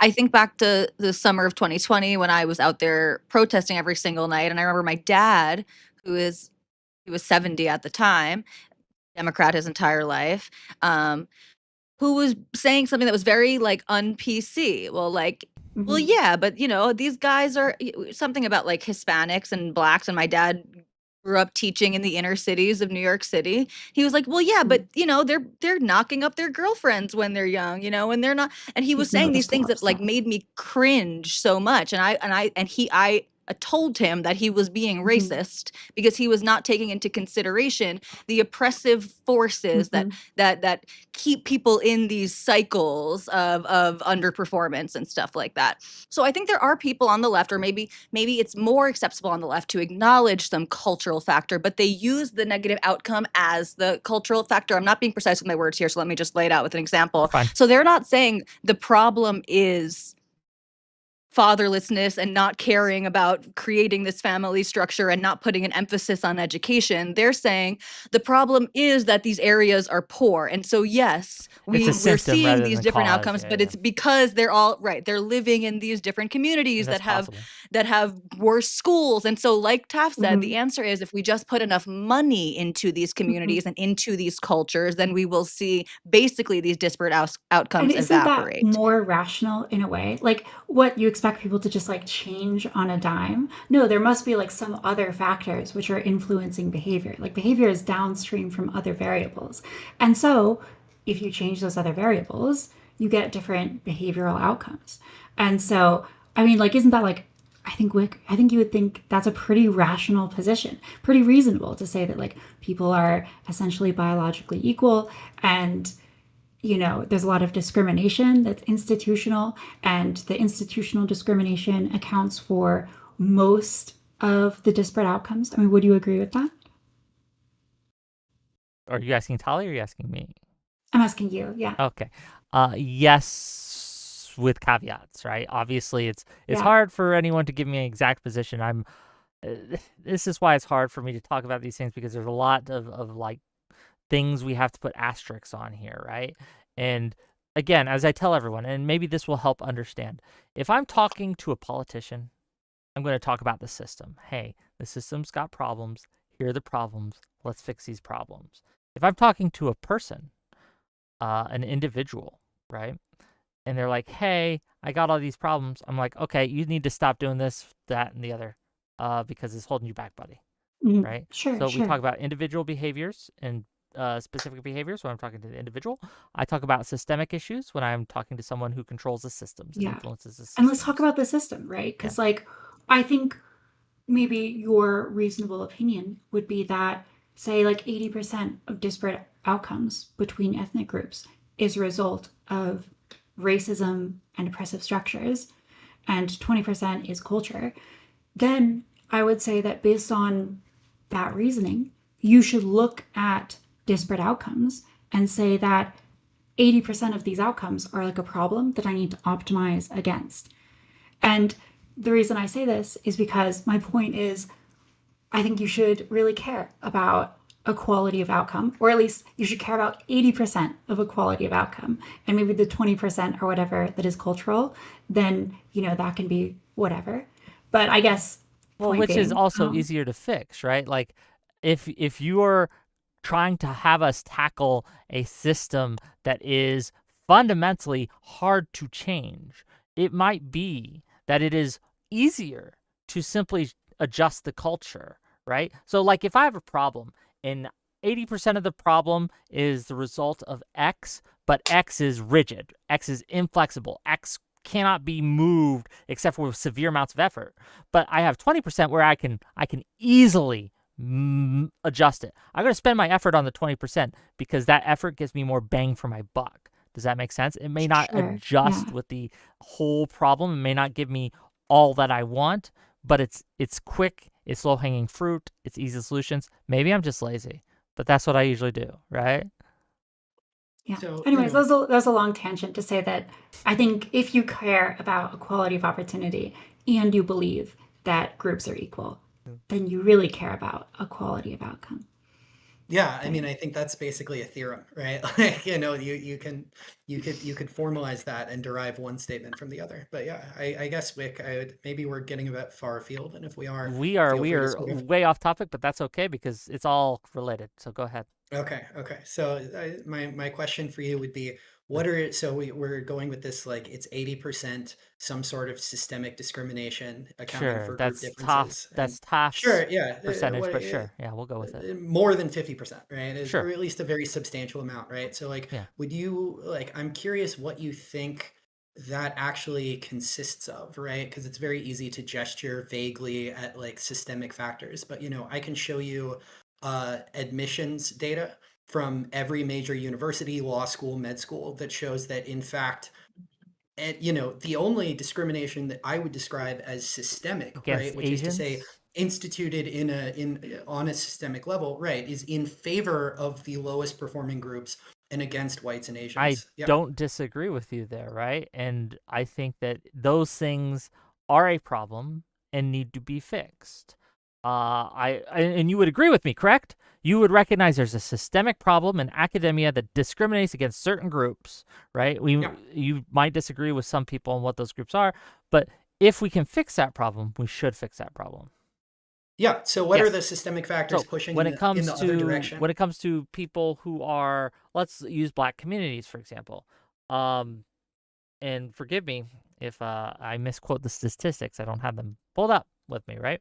But Black individuals are far more likely to be given harsher sentences when they are tried. Black individuals are more and more likely to be arrested and go to jail, right? Men, for example, make up what, 95% of the prison system, right? When we look at gender inequalities in there, men are absolutely given harsher sentences than women are. Look at how a male teacher who is inappropriate with a young female student, they are demonized far more than a female teacher who is inappropriate with a younger male student, right? We can observe this. It's reality. And I think those are those are due to how we systemically, right, view male violence versus female violence. And $100, just got to make a little money here. $100 from Base Tiny to say, I'm 40 minutes behind, but please get these very people together again under the very same prompt. It is one of the most philosophically central topics at this moment in time, and this is the most interesting panel you've ever done. Well, thank you for the $100. Well, wait until they get to that. this Thanks. most recent part. But Awesome. yeah, sorry about that. I didn't mean to interrupt, but again, got to make a little money here. So what would your response to that be? Go ahead. Yeah, so I mean, I think I can tackle these things, one by one, right? So in terms of disparate sentencing, this is from the studies I've seen entirely a feature of how we bucket, right, the offenses, right? So the thing is, like, if you just compare like everybody who committed, first degree murder or something, right? It may be the case that on average, Black people who committed first degree murder get harsher sentences than white people who committed first degree murder, right? But it's not only the headline sort of title of the offense that goes into sentencing, right? Sentencing is also determined by aggravating factors, right? And as far as I'm aware, all the studies that actually try to carefully control for these things, right? They don't just compare first degree murder to first degree murder, but they take account of all the aggravating factors, show that there's not a significant, statistically significant sentencing disparity, right? So yes, people who commit worse crimes get longer jail sentences, right? And this again, I'm very curious whether you think I'd have to look at the specific studies again, but yeah. Again, this is just an artifact of me not having those studies at hand to kind of reference. But fair enough. Sure. I'll just take you saying, at your word here, right? That's the case. I mean, look into it for yourself. I just want to point out that this claim is apparently pretty load-bearing to your worldview, right? So you should be really curious to look at, well, yeah, you said that like the majority of the differences in group outcomes are due to systemic discrimination. You listed some examples of systemic discrimination, and I'm claiming that those are not, in fact, examples of systemic discrimination, but are the you result listed examples of systemic discrimination. You Sure, listed the academic things. So yeah, we agree on that bearing load exist. That systemic issues that discriminate against groups exist. We might differ on what those are, but we agree on the overall concept of this. I mean, that's a sort of a not weird really thing. because the systemic issues that Hunter was talking about is targeting overrepresented groups, is targeting high performers, not targeting the low performers or the underrepresented groups, right? So I don't think you're actually quite saying the same thing. So yes, Hunter said there's actually a systemic discrimination happening in the colleges against these higher performing groups, against these overrepresented groups, which is a different claim characteristically from there's systemic discrimination holding back these lower performing groups, and in fact it explains the discrepancy between these lower performing groups and So again, rest I and have the mean. and I have seen, and again, I can't cite these studies, and I'm loath to cite these studies without like having them in hand. But there are systemic, right, or at least we see systemic disparities in outcomes, especially when it comes to sentencing disparities between racial groups, and that's a problem, and we need to fix that. How we fix You only that? know That's a good question, right? But that's a Well, that's a fair question. we only to ask, know right? if Because there's some type of I wouldn't systemic want like them to simply give like white people harsher sentences to make up for the difference, right? I wouldn't want that to be the thing. But we have to understand, like, okay, what is actually happening here that's causing this difference? And then we look at it and like, is it the fact that they are seen as less desirable in the community? Is it the fact that they simply have less tolerance for this kind of thing in the judicial systems, the areas, the branches? What do you call them, right? The jurisdictions, right? In the different jurisdictions where these crimes are taking place and these groups are being charged, are they simply underfunded and they don't have patience for these things? Like, what's going on here? We can look at that. I don't exactly know, but yeah. Yeah. What Well, if, what if, I would say on that Please. point, like, Go ahead. we just need to keep looking Yes. for the racism, because we will find it eventually. That's we not can actually stop it. true. Well, I mean, We won't. Like, there are certain cases where Wait. we look No, at it and we wait, can explain the surely disparity. we will Can I eventually. hammer Yeah, go ahead. Can I hammer down? I love you. I want to hammer down on that, on what that last train here. Okay, so let's say I'm not convinced that the discrepancy that you're talking about is as wide as you're inferring, but like you said, none of us have it up in front of us, so we're not Sure. looking at the We data are here. we are basically But going from memory. Yes. all vibes here, yeah. So let's say that what you're saying is accurate, that after crimes are committed, that when we're talking about sentencing, that Black people, when you control for previous offenses and level of offense and all of these things, let's say it's true that Black people on average are getting harsher sentences as compared to non-Black people, as compared to white people. And let's say we fixed that, right? We Sure. changed the system to some type of colorblind thing, right? Where sentencing gets done without knowing the person's name or any of their demographics or something. Give it to AI and we or something. solve, right, sure. Which the left does not want you to use AI in policing Look, or justice. that's a whole. but sure. I said that as kind of like a little. Anyway, sorry, I didn't mean to Tongue-in-cheek. distract. Yeah. Go ahead. Yeah. But so let's say we were able to totally fix that. We've done nothing to address the discrepancy in Black crime or Black incarceration, right? So maybe now the Black people are not getting disproportionately heavy sentences, but we're still seeing this disproportionate outcome in arrests and I'm losing my word here, but am I making my point clear? Like, we Insensitive. didn't At the even other address state- the problem. Sure. And Right, let me make a little sure, more right. money real quick.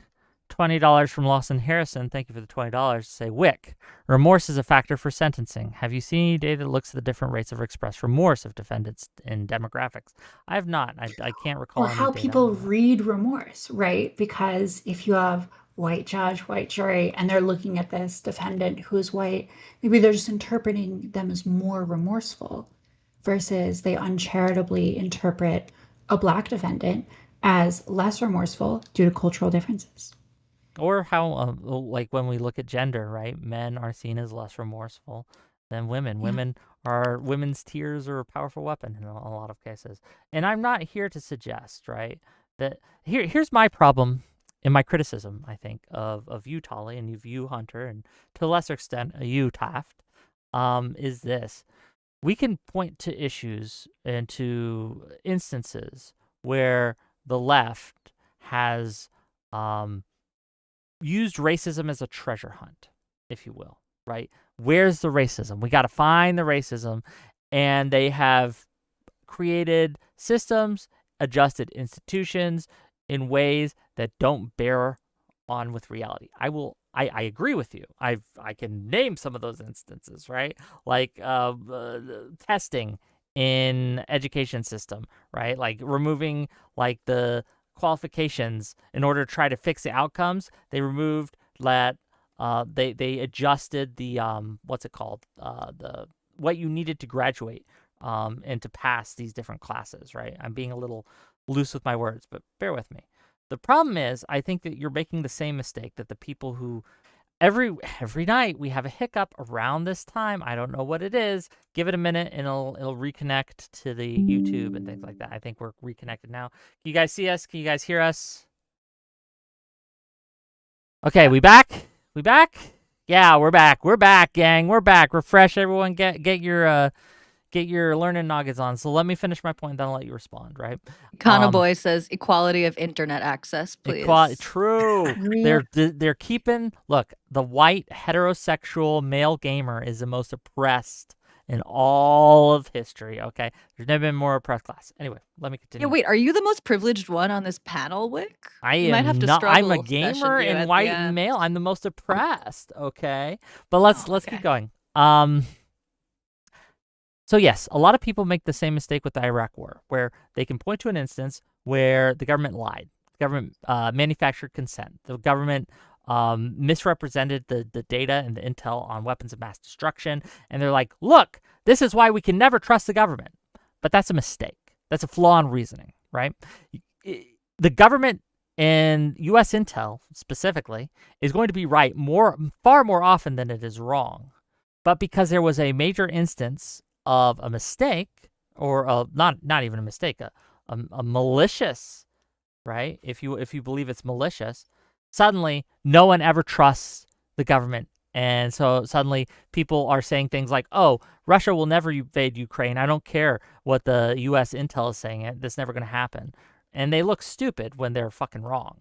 And I think that this happens too on the right. They can point to instances of the left being wrong, in some ways in a malicious way, and then they make this faulty reasoning that, oh, therefore, there must not be any systemic discrimination because these examples of discrimination were wrong.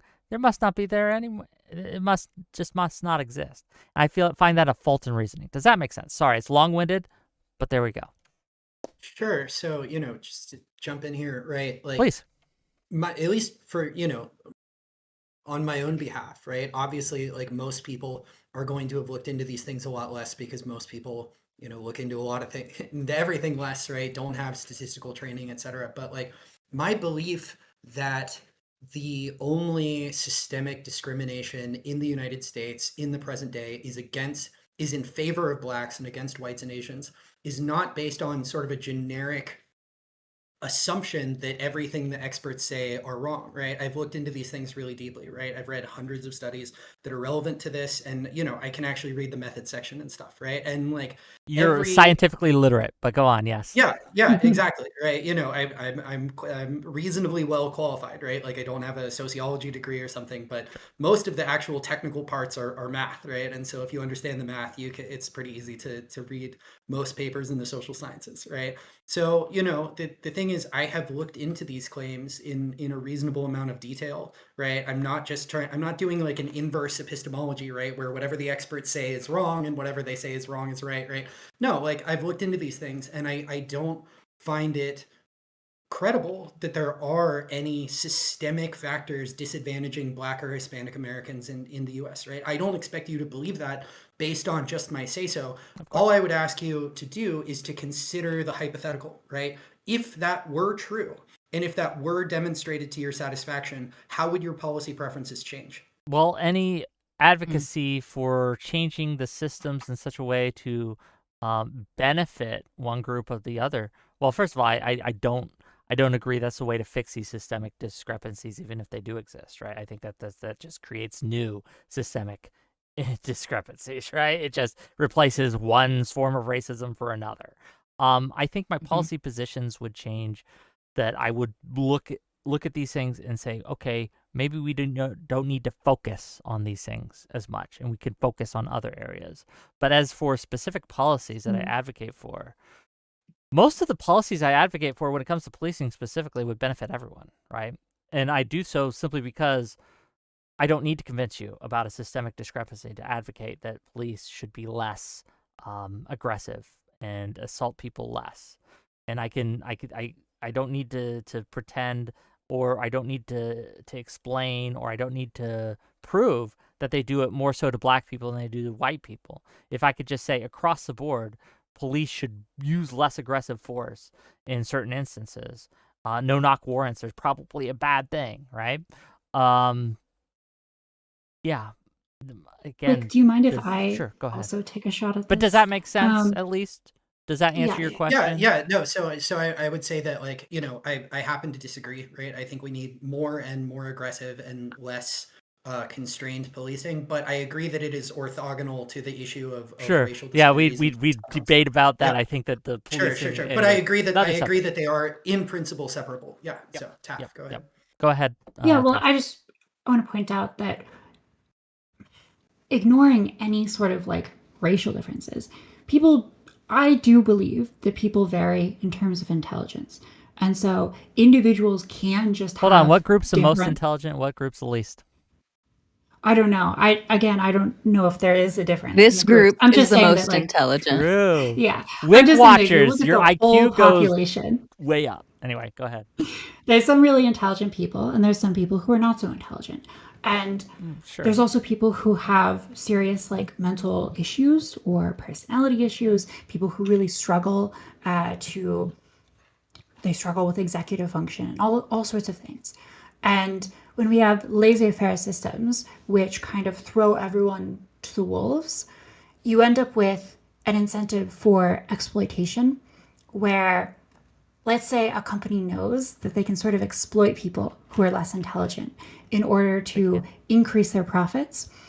Well, now every other company is competing against that exploitative company. And so every company is incentivized to engage in the same exploitative behavior. And that is overall, I think, worse for society if you have companies engaging in that exploitation. Ideally, you should have people who are getting like a fair market rate for their labor. And so I think it's reasonable for the government to step in and provide some set of protections to ensure that people who are vulnerable in society are not exploited by these companies. So I will say it's a different other leftist kind of approach to doing this, which I personally think is reasonable.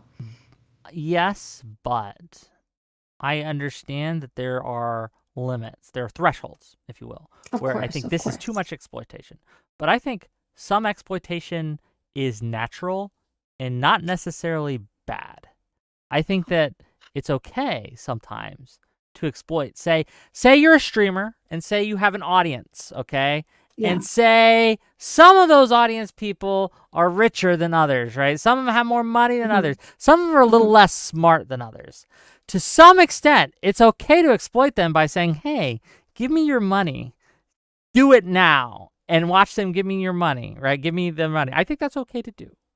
What would be crossing a line, I think, is if I, for example, if I knew someone was like clinically retarded and I knew that they would spaz out if I brought them on and I asked them, or let's see, not even go that route. I know someone was very sensitive on a certain subject.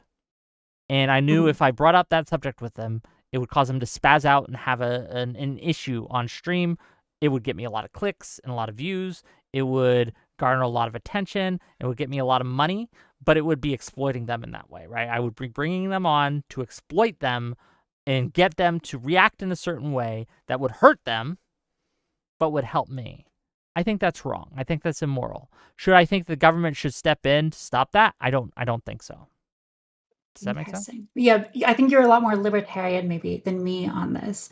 I would say that in terms of exploitation, what I'm talking about here Thank you for the money, guys, by the way. Thank you, Trib1, for the dono, and thank you to all the other donos. Appreciate you. Keep them coming. I think that if you were to like say something on stream, like if you donate to me, I will provide you some benefit that's actually not real, and you know that it's not real, Mm. and yet you know that there's some people out there who are not intelligent enough to realize that Yeah, it's that's not fraud. real. And so, yeah, so they're donating money to you because they believe something, which is just incorrect. I think that's the kind of exploitation where I'm talking about, Okay. where firms have an incentive to exploit like information differences and internalities within the people that they're engaging with, such that the people on the other side, whether they be consumers or employees, would actually not benefit according to their own values from engaging with the company in the way that they currently are. So maybe like a very basic example of this would be like fast food. So there's like all sorts of food deserts out there, and it turns out that like a lot of people are pretty bad at making decisions which are going to benefit their health long term, even when they have access to groceries. So there have been instances where the local government or state government, they come in and they say, we're going to fund grocery stores in this area to make sure they're available. People just don't choose them, right? Because fast food is so addicting and people just prefer it, right? But that, it turns out, is like worse for the people overall. And they would probably make a different decision if they had a little bit more self-control. So in those instances, I think it's okay for the government to come in and like regulate these fast food companies. Again, this is like a philosophical difference. You might just be more libertarian on this than I am. It's a threshold. I think that you can come to a certain Sure. threshold where, yes, I would agree. Okay, it's causing too much harm. It's causing too much damage. The government probably needs to step in. Where our thresholds in might differ, but there's obviously a point, I think, where I think anyone could say, oh, they're engaging in this behavior and it's destroying the country. Maybe we should step in. There are a few exceptions to that I make, and those are moral principle things, but we don't have to get into that here. But yeah, for most things. Yeah, go ahead, Hunter. Oh, I was just gonna say that, like, I don't know if this is legible to everyone else, but Taff is sneaking up on a very important Humean sort of point, which is that whatever your values are, right, whatever your fundamental political goals are, they will be better served by acknowledging reality than by denying it, right? And like, if like whether your goals are sort of caring for the weakest among us, or you're like a hardcore Nietzschean Darwinist who's just like, let feed them into the biodiesel machine or whatever, right? Whatever set of goals you have will be best achieved if you have an accurate map of reality, right? So correct me if I'm wrong, but I think that's what you were getting at, right? Which is that like the sort of the conflation of fact and value claims that is sort of the one of the main cores of the left, right? The factual claim that humans all have, roughly at least biologically identical capabilities, and that all observed differences must be due to environmental factors. Similar capabilities, but not 100% identical. Obviously, certain races are taller than others. Okay. Right. But let's not even talk about it in terms of races. Let's just talk about individual to individual. Right. Yeah. Oh yeah, some individuals are just born better. True. Yeah, right. Exactly. Right. And like the emphasis always on environmental factors rather than the acknowledgement of sort of innate differences between people makes leftist policy less effective, right? Like policy that I wouldn't even necessarily want to institute or want to be effective. But if you do, right, if your goal is to care for sort of the weakest and least among us, then you still want an accurate map of the world. Even if you do believe, right, and even if and yeah, I will just grant you that certain people are born better than others, right? They have better genetics, they are more high IQ, they are stronger, they are fitter, they are better in every measurable way. But does that make, and should we society not take care of those who, through the lottery of genetics, did not gain access to those same benefits? I would say no. I think that what makes a moral society, what makes a just society, is how they treat their lessers, right? How they treat the bottom of the barrel, how they treat the people who were born unable to contribute, quote unquote, to society in the same way I or you or anyone else would be. Like, would you disagree with that, Hunter? Well, I mean, I would just point out that the more important point I was making is that we should be able to intellectually separate that from the factual claim, right? Which you can obviously do, but this is a serious issue, right? Where people will immediately conflate. So, Will Stancil on Twitter is the king of this, right? Like anytime somebody posts Will. anything vaguely suggesting that there might be, again, average I'm trying to get him on the statistical, show, by the way. So, yeah, say his name oh, more. Yeah. I would absolutely watch that. That would be a blast. But like anytime, anybody suggests any kind of that there might be some biological basis to average group differences or something, and he's like, his immediate response is like, "Oh, so you just want to exterminate them all?" It's like, what? That's like you're like the instant conflation of a value claim, right, with a fact claim is a problem, and it's a problem for everybody. And I just think that's the don't point disagree. Taff was making, right? Like, Yeah, I don't disagree. If you're asking for, Yeah. my own particular opinion on welfare, right? I'm pretty Well, not welfare, right? Because the argument can be made that welfare doesn't actually, right? Like, does it actually help, right? Like, and that's a question, right? Like, in what ways can we best distribute resources as such, the tax money that we collect, in order to make sure that no one starves in our country? Yeah. Right. I think Mm. that's Whatever the best designed version yes, of and that we could is. argue what that is, right? But Right. do you not agree with that we should, to some extent, care for those who are You might poor? not. There are right? Like, people. some people there are don't. people. Right. And there are people who Mhm. care about taking care of the people who are never going to achieve as high as the rest without believing that taxes need to be the way to do it. So, I mean, Hunter, if you want to answer, you can, but I'm interested in jumping in too. No. Sure. So, that's another fork you can take is, right, yes, but not via the government, right? Like personally, I am pretty Darwinian. And incidentally, this is an aside that's occurred to me several times in this conversation, but I think it's a very bizarre historical accident that Christianity is associated with the right and evolution is associated with the left. Because if you take either of Yeah. them seriously, they should be in the opposite camps, right? You will Well, the find right, no I would equal- argue that the right is currently attacking Christianity, and I think David French has outlined this in his columns in the New York Times quite well. The weaponization, like they have attacked empathy. There's been books written on this called Toxic Mhm. Empathy and things like that, and it's Yeah, coming from the yeah. right. But sorry, an aside. Yeah. Go ahead.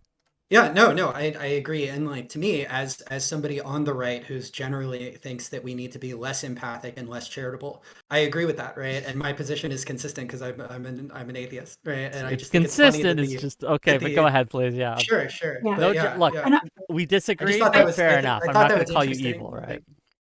Oh, Well, I think don't- you're exactly right, Hunter. And I think that when I look at the left, I see the way to preserve the left and its egalitarian qualities through religion. I think that's maybe the best way to do that is this like kind of religious revival and the placing of human value in this existential realm, in the realm of souls or what have you, because that is ultimately robust to whatever we discover in science. And it might be that, 100 years down the road, we discover something that it really is like fundamentally different between groups or between individuals. We discover that individuals really radically differ from each other in like innate biological ways. Well, I think that if you believe people have some sort of inherent equal value, and that is intangible, it can't be disproven with science, that is how you have a robust egalitarianism into the future. So to the extent that you sort of frame it in this like egalitarian, sort of like not egalitarian, this Darwinistic Nietzschean realm versus this Christian egalitarian realm, I think that's the much more natural set of sides here. And the leftist phenomenon that we have now is probably one that is going to unravel under its own contradictions. And it's going to be, traditional Christianity again. So I hate to kind of cut this short, but I don't want to. I'm not Hamas. I'm not going to hold you guys hostage. But I do want to, if you're okay with it. There's been a couple people who want to call in for a little bit, and we could do some Yay, call-in. callers. Is that okay? Yeah, and then we can Right. end. Yes, then we after. can end, right? And then we can Sounds good. let you all frolic free, okay? So if you've been watching this and you've been like, oh, that Whick, or oh, that Taftaj, or oh, that Hunter, or oh, that Tali, and you want to jump on real quick, you jump backstage. We don't have a lot of time, right? We're going to keep this quick. I'm going to pull you in one at a time, and you can have your say, okay? And we can address you, and when I'm bored with you, I will kick you. Cool? Cool. Excellent. We got Yeah. one already. Okay. Hello, you're live. Can you hear me?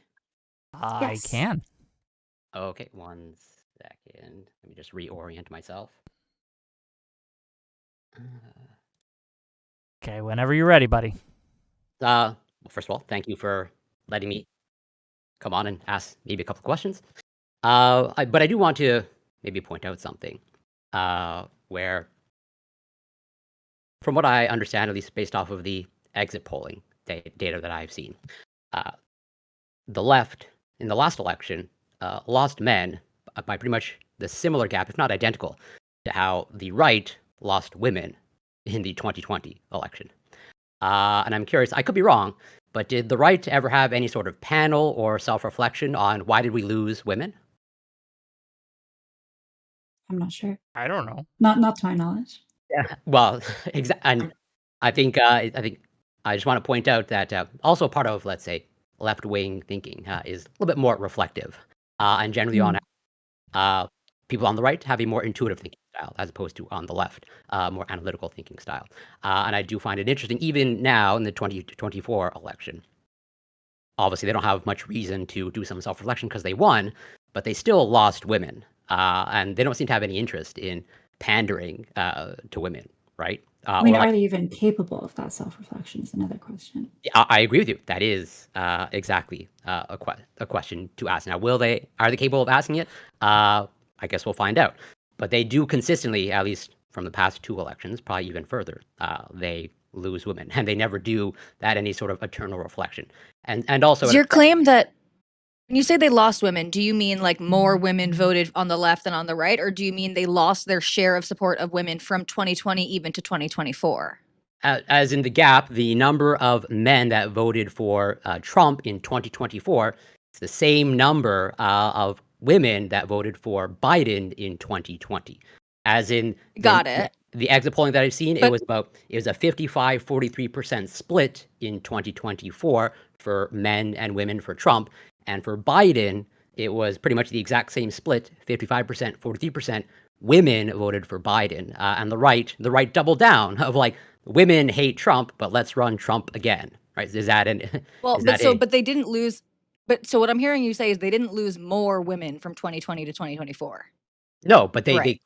but that's the thing. They lost by the exact same gap. As far Just as to I be can clear, in specific liberal educated women or educated women, they did lose more, right? The gap. Oh, yeah, they just- but it's a very specific subset of women. Right. So, Well, yeah. the right is concerned about garnering votes the way that both parties should be and need to be, right? If they believe that their political cause is what's going to improve the country. But the right is not as concerned with making sure that there's an equal distribution of sex and race and all of these things amongst their voter base. And there also could be, I think, some things that we were hinting at in this conversation maybe didn't make as explicit, is there are going to be like evolutionary biological differences between men and women dispositionally that contribute to, not are the sole cause of, but contribute to these differences and voting patterns that we see anyway. And the left is reflective, but like I think another problem that we were touching on here, even though it wasn't meant to be the focus of the conversation, is the left is reflecting on why they lost men with almost like no ability to take the perspective of the men that they lost. So like, yes, they are talking about it, but I don't know that they're accurately diagnosing what happened. Yeah, there's probably an element of truth there. I also just want to also point out, and I also have maybe a couple of questions if you'll entertain my questions. Just real quick questions. We do got a line, and we do want to keep people. So pick your favorite question and ask. Okay, well then I'll just end with sort of a commentary in terms of, I don't know how much information can be garnered from the last election, at least for the left, because I think it's fair to say that it was a fairly unique situation. I don't know how often it happens that we have a candidate with cognitive decline and then they're replaced last minute. And so, yes, the left lost men also in 2020, but it wasn't a huge gap, as in it wasn't a blowout. And so, is it actually super necessary? Obviously, I'm all in favor of having more men represented in the party, more men coming over to the left, because I'm very left-leaning. But like, is it an absolute necessity that we have to actually curate and like pull them over? Because We did just fine in 2020. We won, even though we lost men anyways. It was like, and it wasn't a blowout. It's like 51-49 from the exit polling data that I've seen.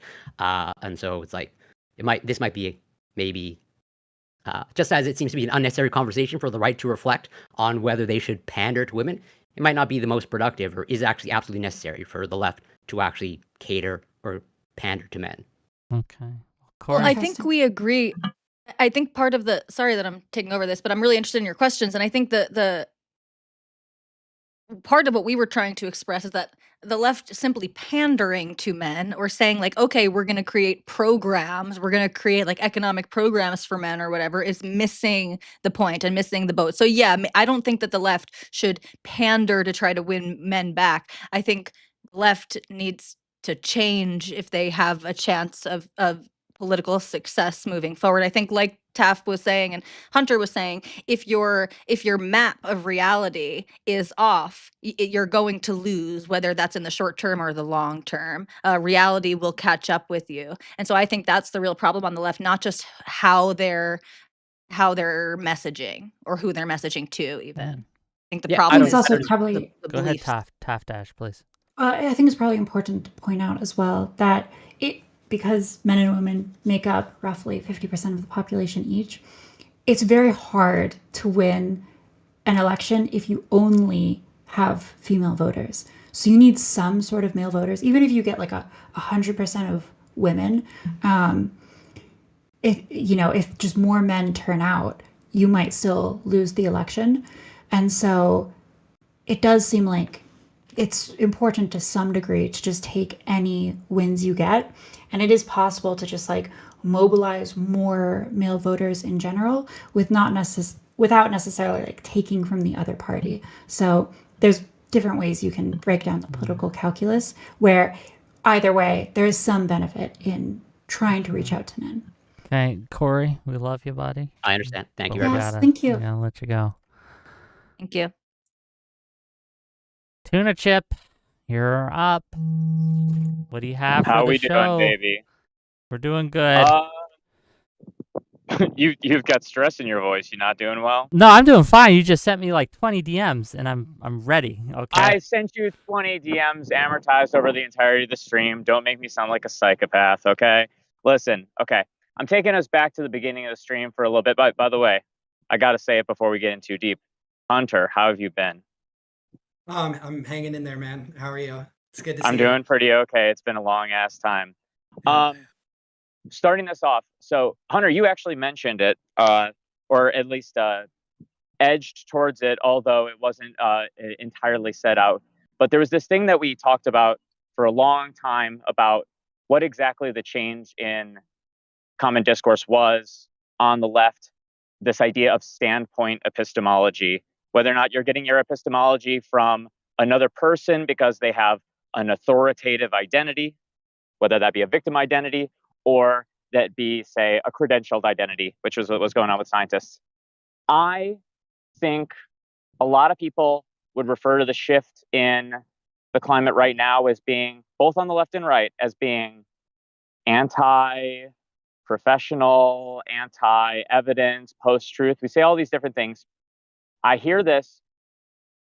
A change has not happened to the way that things operate. A change has happened to the undercurrent. So I'm going to say it's always been narrative.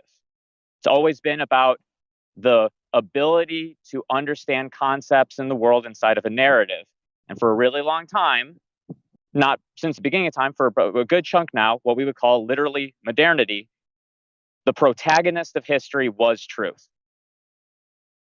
But after World War II, after the sciences proved out that truth can actually be a destructive force, specifically because of the atom bomb, but also a lot of people, their sentiments about the Holocaust included. The whole point was we've sort of been scrambling ever since to replace the protagonist of history. And right now, I do think that that's what's been going on for a while.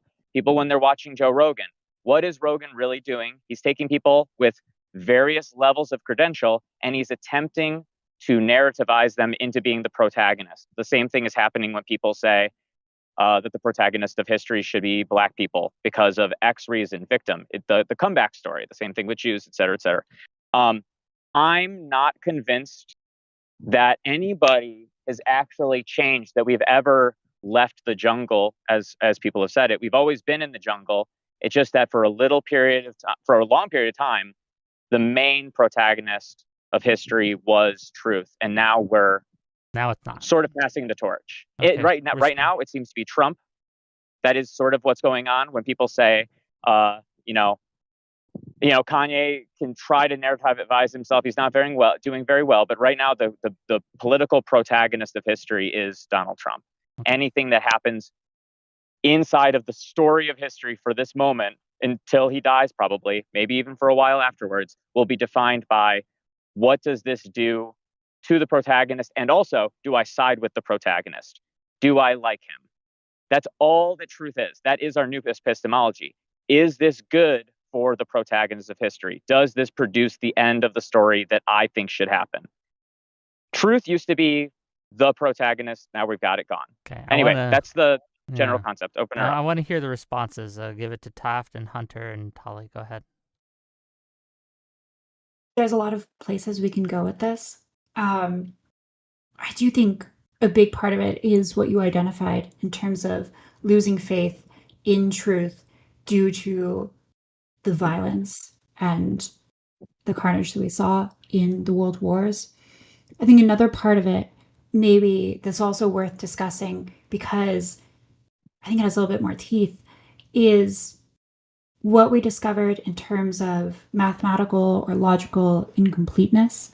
So there was a long time, there was projects to try to create formulaic systems of logic by which we could just objectively reason things. And it seems like no matter how we try to set those up, we end up with contradictions and issues which make it kind of impossible to determine truth at like a very fundamental level. And so I think to some extent what we discovered maybe is that undergirding truth itself is a set of value claims. So even just valuing like a logical system, choosing to adopt one set of axioms over another, that starts with a kind of a value system. And so maybe in the past, if you go back to like the time of Kant or the Enlightenment, there's a really strong belief in rationalism, which I think kind of rationalism was able to deconstruct itself. And so that's a serious challenge, which I think means that we can't really return to truth as the protagonist of history, at least in my view. I think there's probably a challenge with that. Oh, I have so much to say about this. This is Yeah. is one of my favorite all-time. I'm glad you guys are having But, fun. Go ahead. Amazing. Oh yeah. No, this is amazing. So like I disagree slightly with your characterization of the implications of Gödel's results, which is what you're referring to. Okay. Yes. But so it's not necessarily that we found contradictions, but we found ways in which systems can neither be fully grounded out, right? You have to assume certain things like their consistency, right? It's not that we found any inconsistencies, right? It's just that we know that we can't ever be fully sure that they're fully consistent, right? And also that no one such reasoning system will be able to prove all claims in its domain of applicability, right? And so and I think coupled with quantum mechanics, I think you're right historically that these things were a big part of sort of shattering people's idea of sort of classical rationality or whatever. I don't necessarily think that they should have been, but it is a historical fact that that for many people they were. But this does sort of touch on the theme and on Tuna Chip's question, right, or its statement or comment, which is basically that I don't even know if I would necessarily say truth was sort of our God for a really long time, but something was, right? There was some core central thing that mostly united everyone, right? Like I think Western society was in a sort of cultural or mimetic sense largely monotheistic for much of, quote unquote modernity. And now that has been shattered into a million different fragments, right? A million different sort of gods in the space of ideas competing for people's attention. And that is a return to the jungle, right? And I think that, thinkers I basically think that Russell lost, right? Russell's project lost, and Popper won, right? Like like epistemology is evolutionary now. It probably always was, but now it's recognized as such, right? It's no longer the output of and this is what I mean when I talk about the difference between sort of ecosystem-like structures or evolutionary structures versus mechanistic or clock-like structures, is that like rationality is very much a clock-like thing, right? But those can neither assemble nor maintain themselves, right? They're always the output directly or indirectly of some kind of evolutionary process. So in a sense, I do think that there are still true things to know, and there are still ideas that are, better and worse at a given task. But the basic paradigm has sort of blown open, right? We were trying to bring those, we were trying to close epistemology in a sense, and like that's the thing that can't happen. And I agree that like Trump does really feel like the main character right now, right? Not even the man himself so much as like the meme The of idea, who he is. yeah. Yeah, exactly. I And, was like, talking every- to I was talking to someone actually about this, and I'm sorry to interject real quick, but I think it's worth No, go ahead. interjecting with the idea of like MAGA, and will that survive Trump himself, right? Will that kind of core concept of how you look at the world and how you interact with the world, will that survive the man himself? And I think it will. Yeah. I mean, that it Well, did you with use this Mao. word survive as well, which I think gets to the heart of maybe what Hunter is saying, which is to the extent that there's an external world and we're operating within it, the ultimate decider of truth is survival. And like you can't Yes and no. overcome that reality. And so if you have like a false belief, it will be smashed against the shores of reality. I just I will don't. say I earlier, don't agree. I don't agree. well, okay. I'm gonna keep talking about what Hunter was saying. Sorry, go ahead. So like when I talk about like Gödel and his incompleteness, I think the paradox that I'm referring to in particular, I think it's something like this sentence is not provable in this logical system is like the classic one. But you can come up with all sorts of paradoxes with whatever logical system you use. I have this like amazing book that I pulled off my bookshelf. We're Strange all Loop, which bookmarking talks to it. Yeah, there we go. which talks exactly about this. He's We're all like kind of 50 talking miles around it. away. You want me to go get him? He's in my backyard right now. I missed the man.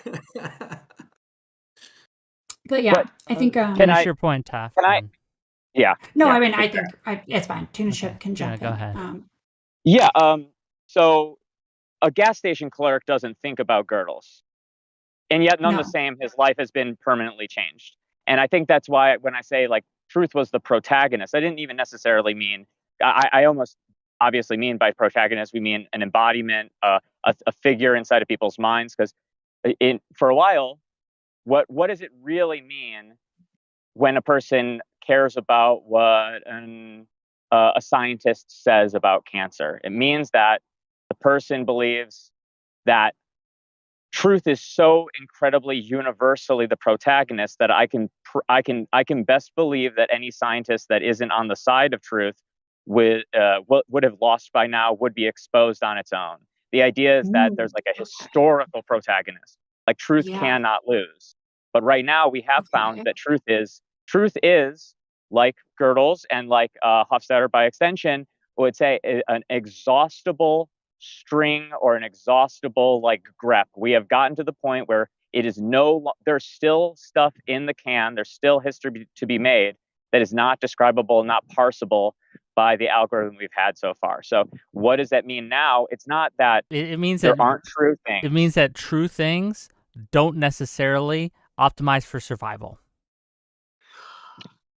Not in this current climate. Permanently changed by truth. The world has been permanently changed by truth in an irrevocable way that makes people scared, because it's not necessarily survival or not survival. It's just we've kind of realized, how powerful truth is. if you imagine it in this analogy similarly before, what does it mean to not be the protagonist of your own life and the protagonist of the moment you're living in? Once truth became a very material thing, where like truth was dropping bombs, truth was gassing people, truth was making people jump off the tops of buildings. It's truth. It wasn't that truth is this abstract thing that we shoot for like the moon. Truth started actually like killing people. Truth became like an active participant in the historical process, which is what World War II proved out. And I think people are just scared to be killed by truth, by the power of it, and the fact that the wielding of it seems to be no longer. Not everybody is a denizen. Not everybody will just do what truth wants. People will like make appeals to it. People will use it. People use the figure of it. Something like that.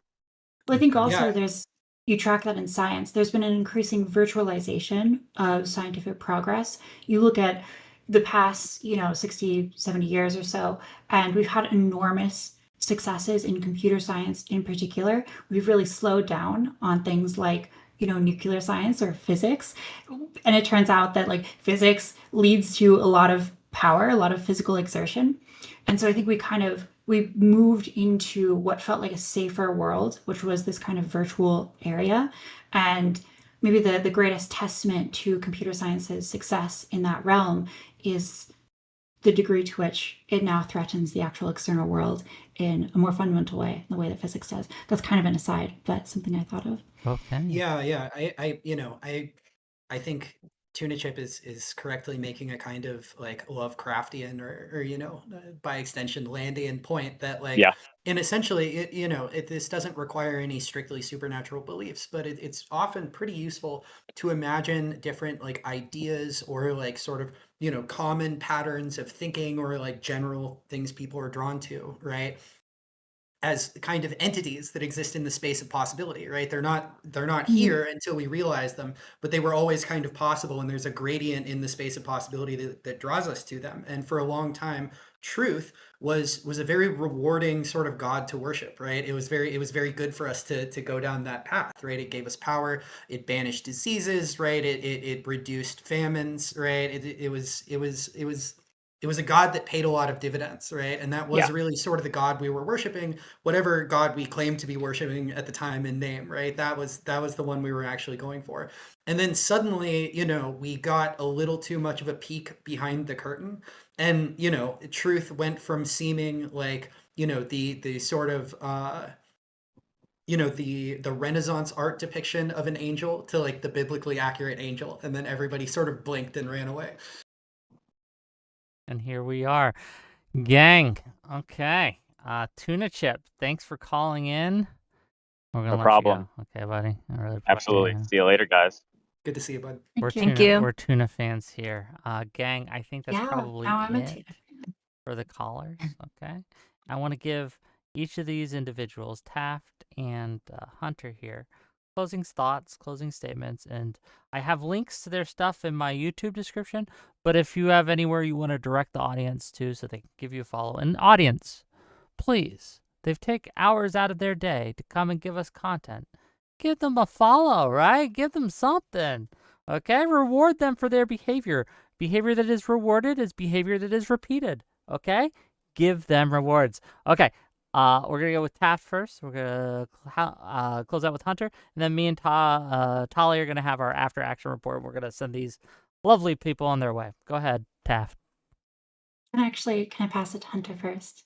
Yes. Oh, sure. Yeah. So I just want to say that, I've done a pretty decent number of podcasts and shows and stuff at this point, and this was definitely one of the more stimulating conversations I've had. So I really appreciate you having me on. You're welcome. I appreciate you being a good sport about, criticism and feedback, and I'd be happy to do it again anytime you want. So, if people want to, the primary place I am is on X, formerly Twitter. Under my name Hunter Ash, handle at Artemis Consort, all one word.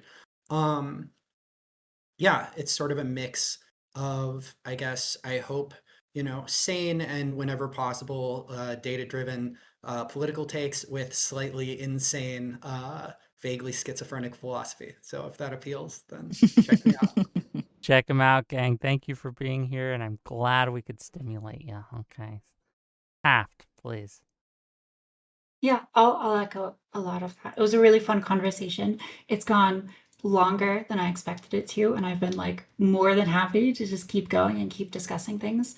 So, yeah, I mean, there's so many things that we didn't even touch on in the conversation because, as Wick said earlier, every bit of the topic brings up, a dozen other avenues that we can go down. But I really did appreciate it, and yeah, I think it's fun to play in the space of ideas, even to the degree that we're not experts, but we're all willing to engage in the conversation, and I hope something fruitful came out of it. But yeah, I think if you want to follow me on Twitter, now X, you can follow Taphorisms, which is, it's like the word aphorism and taff. It's kind of mushed together. And I think I mostly just like shitpost and tell jokes. And occasionally I'll write something that is witty or insightful. But yeah. Okay, thank you. And thank you for inspiring this discussion, right? We saw your tweet and we were like, you know what? This is worthy of a further and fuller discussion than tweeting on X offers, right? Yay. So I do appreciate you coming by. Yeah. Okay, Signal. gang, we're going to let them go and we're going to see you guys later. Bye-bye. Thank you guys so much. Okay. Now that they're gone, okay, what do you think? How do you think it went? What are your thoughts on the conversation as a whole? Well, Wick, I'm simply giddy. I think that was a great conversation. So as you know, I host another podcast about gay tranny issues, and I've had both Taff and Hunter on as guests on that podcast. And I think they're both really interesting, really thoughtful people. And I think they proved that here in this conversation today. I appreciate talking to both of them so much too, because there's no like pretense of I'm going to offend someone or I'm going to step on someone's toes, right? I really appreciate the ability to grapple with controversial and serious ideas. So I admire the two of them greatly, and I'm really glad they came on. I think that was a great conversation. What do you think? You were the one, obviously you had more disagreements than I did. Oh yeah. I thought it's always interesting to see how these things go. And I was expecting we would get to a point where we'd have disagreements, right? And I thought it was handled very well. I think it was very high-minded of a discussion with all that entails, both pro and con. Okay? There are cons to that, there are pros to that. I found it refreshing. Too often we play in the low spaces, which is fun, but today it was nice to kind of having more high-minded discourse. It's hard to discuss these things on like when we talk about studies and we talk about truth in the specific. I'm always very hesitant to make strong claims, especially that I don't see right in front of me. And perhaps I err too much on the side of caution here. I try not to say things that are untrue, and I will avoid saying things that end up being true if I suspect that, am I confident about this bit of information right now? Maybe not. And perhaps that is a failing for me, right? I could be more like, no, I saw this. I know it's true. Boom. But I'm very hesitant to make strong truth claims unless I have something right away to back it up. And it was steered in that direction where we got to a point where I didn't have the studies in front of me to refute, right? And to really kind of go and to tackle these things. And it's one of those things where here we are, right? So that was I think the frustrating part of the conversation for me. But otherwise, very good, very great conversation, very good back and forth. And we kept it largely conceptual, which I appreciate in this context. What do you audience members think? Too much? Too little? Too high-minded? Needed more yelly screamy? What do you guys want to see from these things? Do we have a name for the show yet? Do you have a name for the show yet? No. Yeah, me neither. Wick and Tali show is what I got. I do think we should, and I'm sure this is like, Please. I know you used to clip videos and to put them on the main feed, but we should probably do this with some of these. I don't know how to edit, so maybe I could learn and help you on that front. But putting these videos out as like segments of their own, not just on the live. I think they're not just this one, but a lot of these conversations actually, sorry, this was reminded me. Some people have made a suggestion that I thought was worth checking out. Death of Certainty. That was my original channel name, Death of Certainty. What do we think of that as a show name? You don't seem too... No. Well, listen, it didn't like instantly knock my socks off. Like, that's incredible. Sure. But I like it. I think it's like an accurate... Yeah, I think that's cool. I had my bio on social. It's not snappy, right? It's not snappy, right? But I mean, my bio for a while on social media was "Don't be so sure." So that kind of fits in with the Death of Certainty. So I'm not opposed to it. It's something to start with, but we can keep digging too. Yeah, the Whick and Tali show works for now, right? Like, what about Honest Talkie with Whick and Tali? Doesn't roll off the tongue. I mean, if we were going for 5-year-olds, perhaps, right? Like, everyone keeps suggesting Tollywicker. Is that a word? Is that another word or something? Because and it's close to that. Interesting. Yeah. Tally me banana. Yeah, I don't know. Maybe under the candle wick. Oh, maybe. So let's read some super chats while we can, because I do want to like kind of give you a chance to give us like what you think we should be doing going forward with this and how the format went, right? Like, because we talked last time about of integrating call-ins with that and whether we thought that was good or bad, and we could talk about that. $10 from Alexander Wrin to say the left has unfortunately convinced the right that empathy is a con. The right is unfortunately incapable of emphasizing with anyone at this point. Empathizing, I think you mean, but you said emphasizing, so different. $10 more for Alexander Wrin to say the right doesn't care about losing women. They still won the election. $5 from Old School to say I hate yelling and screaming. I enjoyed the civility of this panel, Wick. Now, when are you going to do a high-minded science fiction discussion? Well, when we get high-minded science fiction guests.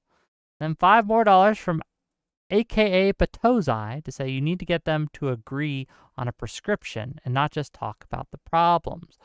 We tried, but it's a very, very hard problem to solve. So, there's that.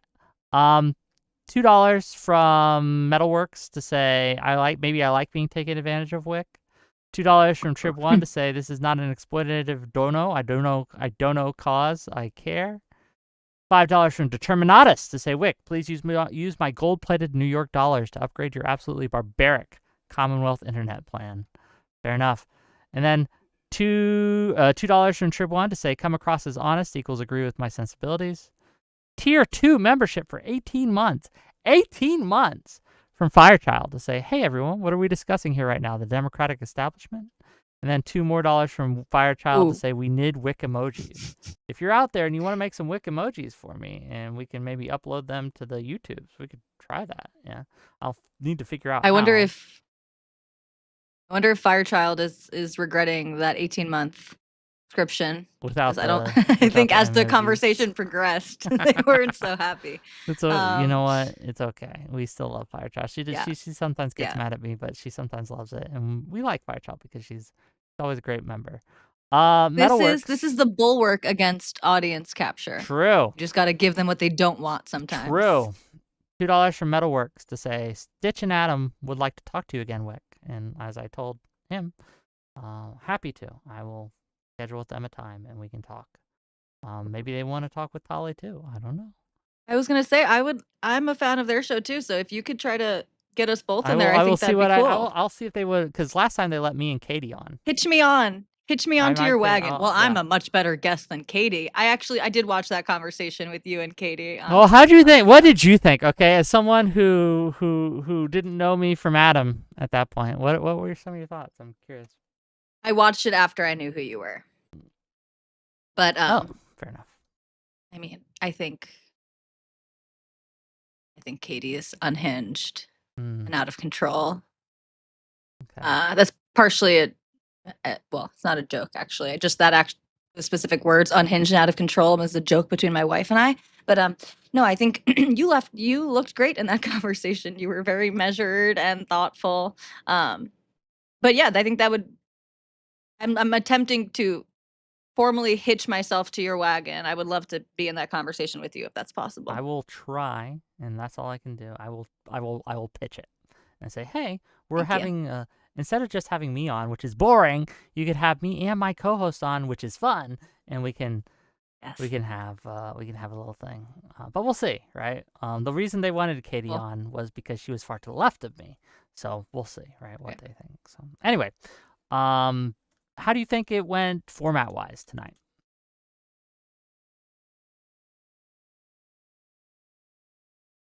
I think this was good. So we'll do some transparency for the listeners, right? So the last couple of iterations of this show that Wick and I are hosting, we had on kind of like opposition to the view. So we were sort of like picking someone interesting, some interesting thought, and then trying to find worthy opposition so that they could kind of semi-debate in a not so formal debate structure. This time when we already had chosen both of them because of their interaction on this tweet thread that Wick and I were interested in, and we kind of asked them what they thought about bringing on opposition and making it more of a debate. And their instincts were that they think it might have debates can get very blood sportsy and not so productive. And I think that was good instinct, especially in this conversation, because I feel like we really were able to flesh out a lot of these ideas in a way that we wouldn't have been able to if everyone was concerned with like owning the other side or that kind of behavior. Right. Right, exactly. Dunking is the death of discourse. But I think it was cool that we opened it up at the end too, so that there's still opportunity to challenge those views, to engage people who are watching, but not setting it up as adversarial from the start, I think allows for a really interesting conversation. So I think this went really well and a little less contrived too, because sometimes just to as someone who hosts lots of debate panels for years, sometimes you just have to pick someone. You kind of have to make someone fit right into the opposition. Yeah, to Square balance peg, things round out. So I think hole, it was shove it in there, right? You'll get in there if you shove hard enough. Yeah, so I think it was good that we didn't do that actually for this conversation. It worked for this one. I think it went really well. I do think that, like, again, different strokes for different folks. So I wouldn't want to have. I like variety just as a personal level. I wouldn't want every conversation to be this, but I wouldn't want every conversation to be blood sports either. So I do like having the variety there. One thing I will say, and I'm curious of, is Taftaj mentioned this at the end, that she didn't think that it was going to go as long as it did. Is that a failure in our communication, or is that simply just she made an assumption and it was wrong? That was probably a failure on my end of communication. I gave the start time. I don't think I actually gave the spiel of like it normally goes 2 hours. So it's very possible that I just totally left that element out. That's fine, right? I was just wondering, like, what the. Af is someone who she schedules her time. So I remember when I booked her on my other podcast, I basically she scheduled her like office hours of a professor, and so. Yeah, no, but I think it was a sincere, like, I've been so engaged in this conversation that time is flying by type of reaction. No, I do get the sense, and this is important, right? It's important to me as a host. I want the people who come on my show to have a good time, right? I want them to come back enjoying, for the most part. There's a couple exceptions, right? But no, for the most part, if I have you on, I want you to enjoy your experience on here. And I do think that both Hunter and Taftaj enjoyed their experience. And so in that measure, from that lens, I think it's a success. Yeah. Yeah. Okay. Yeah, they both seemed eager to continue the conversation in some form. So. Okay. What about mic time? Do you feel like I gave you too much? Did I take too much away? What was did we give too much to the guests? Was I interrupting too much? Were they interrupting too much? What were your thoughts? I'm very no, I already told you this privately, but if anything, you'll just have to tell me if I'm talking too much because I have I'm very good at telling women to shut up. Okay, it's one thing I excel at in life. I love it. It's fun. But go on, please. It's your one area of expertise. True, You I've don't been need to pull trained up my the whole studies on life. that one. Telling my Yeah, sisters yeah. when I was growing up, shut up, right? And telling all the Exactly. women in my life, shut your hole, woman. Anyway, go on. Just like that. Yeah. No, I think I really like I like when it's very open and people speak when they've got something to say, and it doesn't need to be so prescriptive of like, okay, this person has 5 minutes and 5 minutes. I'm also this is partially a cultural thing perhaps, but I'm pro interruption. Like, as long as everyone's being respectful and actually wants to hear what the other person is saying, I think interruptions, like little ones, are okay, So overall, I think it was fine with the time allocation and everyone Okay. speaking. So just to let you guys, well, first of all, is there anything else you think we should bring up right now? Well, the chat has voted me out of co-host. They're now thinking of titles for you and Taft's segment. So apparently, this is my last day on the job. we like Tali here. We like Taftaj too, and if she wanted to do a show, Yeah, we could. But love Taft. I like Tali. One of the things they do want you to do, and maybe we can do this next week, right?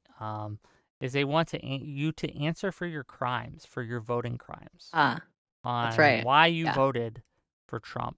And that might be an interesting conversation, actually, to have. I'm so open to have it, and Tali on because I trial. think, And I could invite some. ooh, that's a good title. Some maybe a defendant, maybe a prosecutor, and get a couple people to ask questions. It might be fun. I'm totally open to it. My one thing is, goddamn, voting for Trump is stupid. I know this was the reaction that some of your buddies had in our conversation the other day, Conan Boy. And fair enough, I would love to talk about it. My one concern is that, like, I'm nobody, so I don't know how many people are going to really be interested to sit down for a long conversation about my political evolution and my vote in 2024. Here's how we pitch it. I'm really Here's happy how we pitch it. to have We'd the be conversation. like, Trump voter is held to account for their vote in 2024 and the destruction of America. That's how we'd pitch it. True. Okay, we could. People would tune in. Trust me. Right. We could finagle it. We could advertise it. Maybe you could make one of your cool posters, right, with you in in a jail cell and people throwing fruit or something. Me behind bars. Yeah, something. I don't know. We can figure it out. But we could absolutely do that. Anything else? Okay. No. Well, on that note, here's what we got coming up the rest of the week. Tomorrow, I'm going to be doing a call-in show, just a call-in stream, right? Maybe with co-host, maybe not. It'll depend on what I can do, right? Just take your calls. It'll just be a easy, slow day. I streamed all weekend. I'm still a little tired, right? I do want to cover Mike Lee's horrible tweets about the Democratic shooter, right? The guy who shot the Democrats, the Vance guy, Belter, however you say his name. And then Friday's a big one. Okay, Friday we're getting the big guns out for this one. Okay, we're gonna have Counterpoints on. We're gonna have Lycan on. We're trying to get Noah Smith on, and we're trying to get a couple others on. And we're gonna be talking about Iran. Should the U.S. military be involved in conflict with Iran, and to what extent? Should we bomb their nuclear facilities? Should we boots on the ground it? Should we do nothing? That's a good question. Should we send Whick? You know what? Weapon of mass distraction for the ladies over there, okay? They don't want that. They don't want that kind of competition, okay? That's all I'm saying. Persian women are Look, beautiful, so not a bad idea. Yes, okay. But, okay. Yeah. With that, we're going to end the stream. I love you guys, and I'll see you guys tomorrow, 6 p.m. Bye-bye, everyone.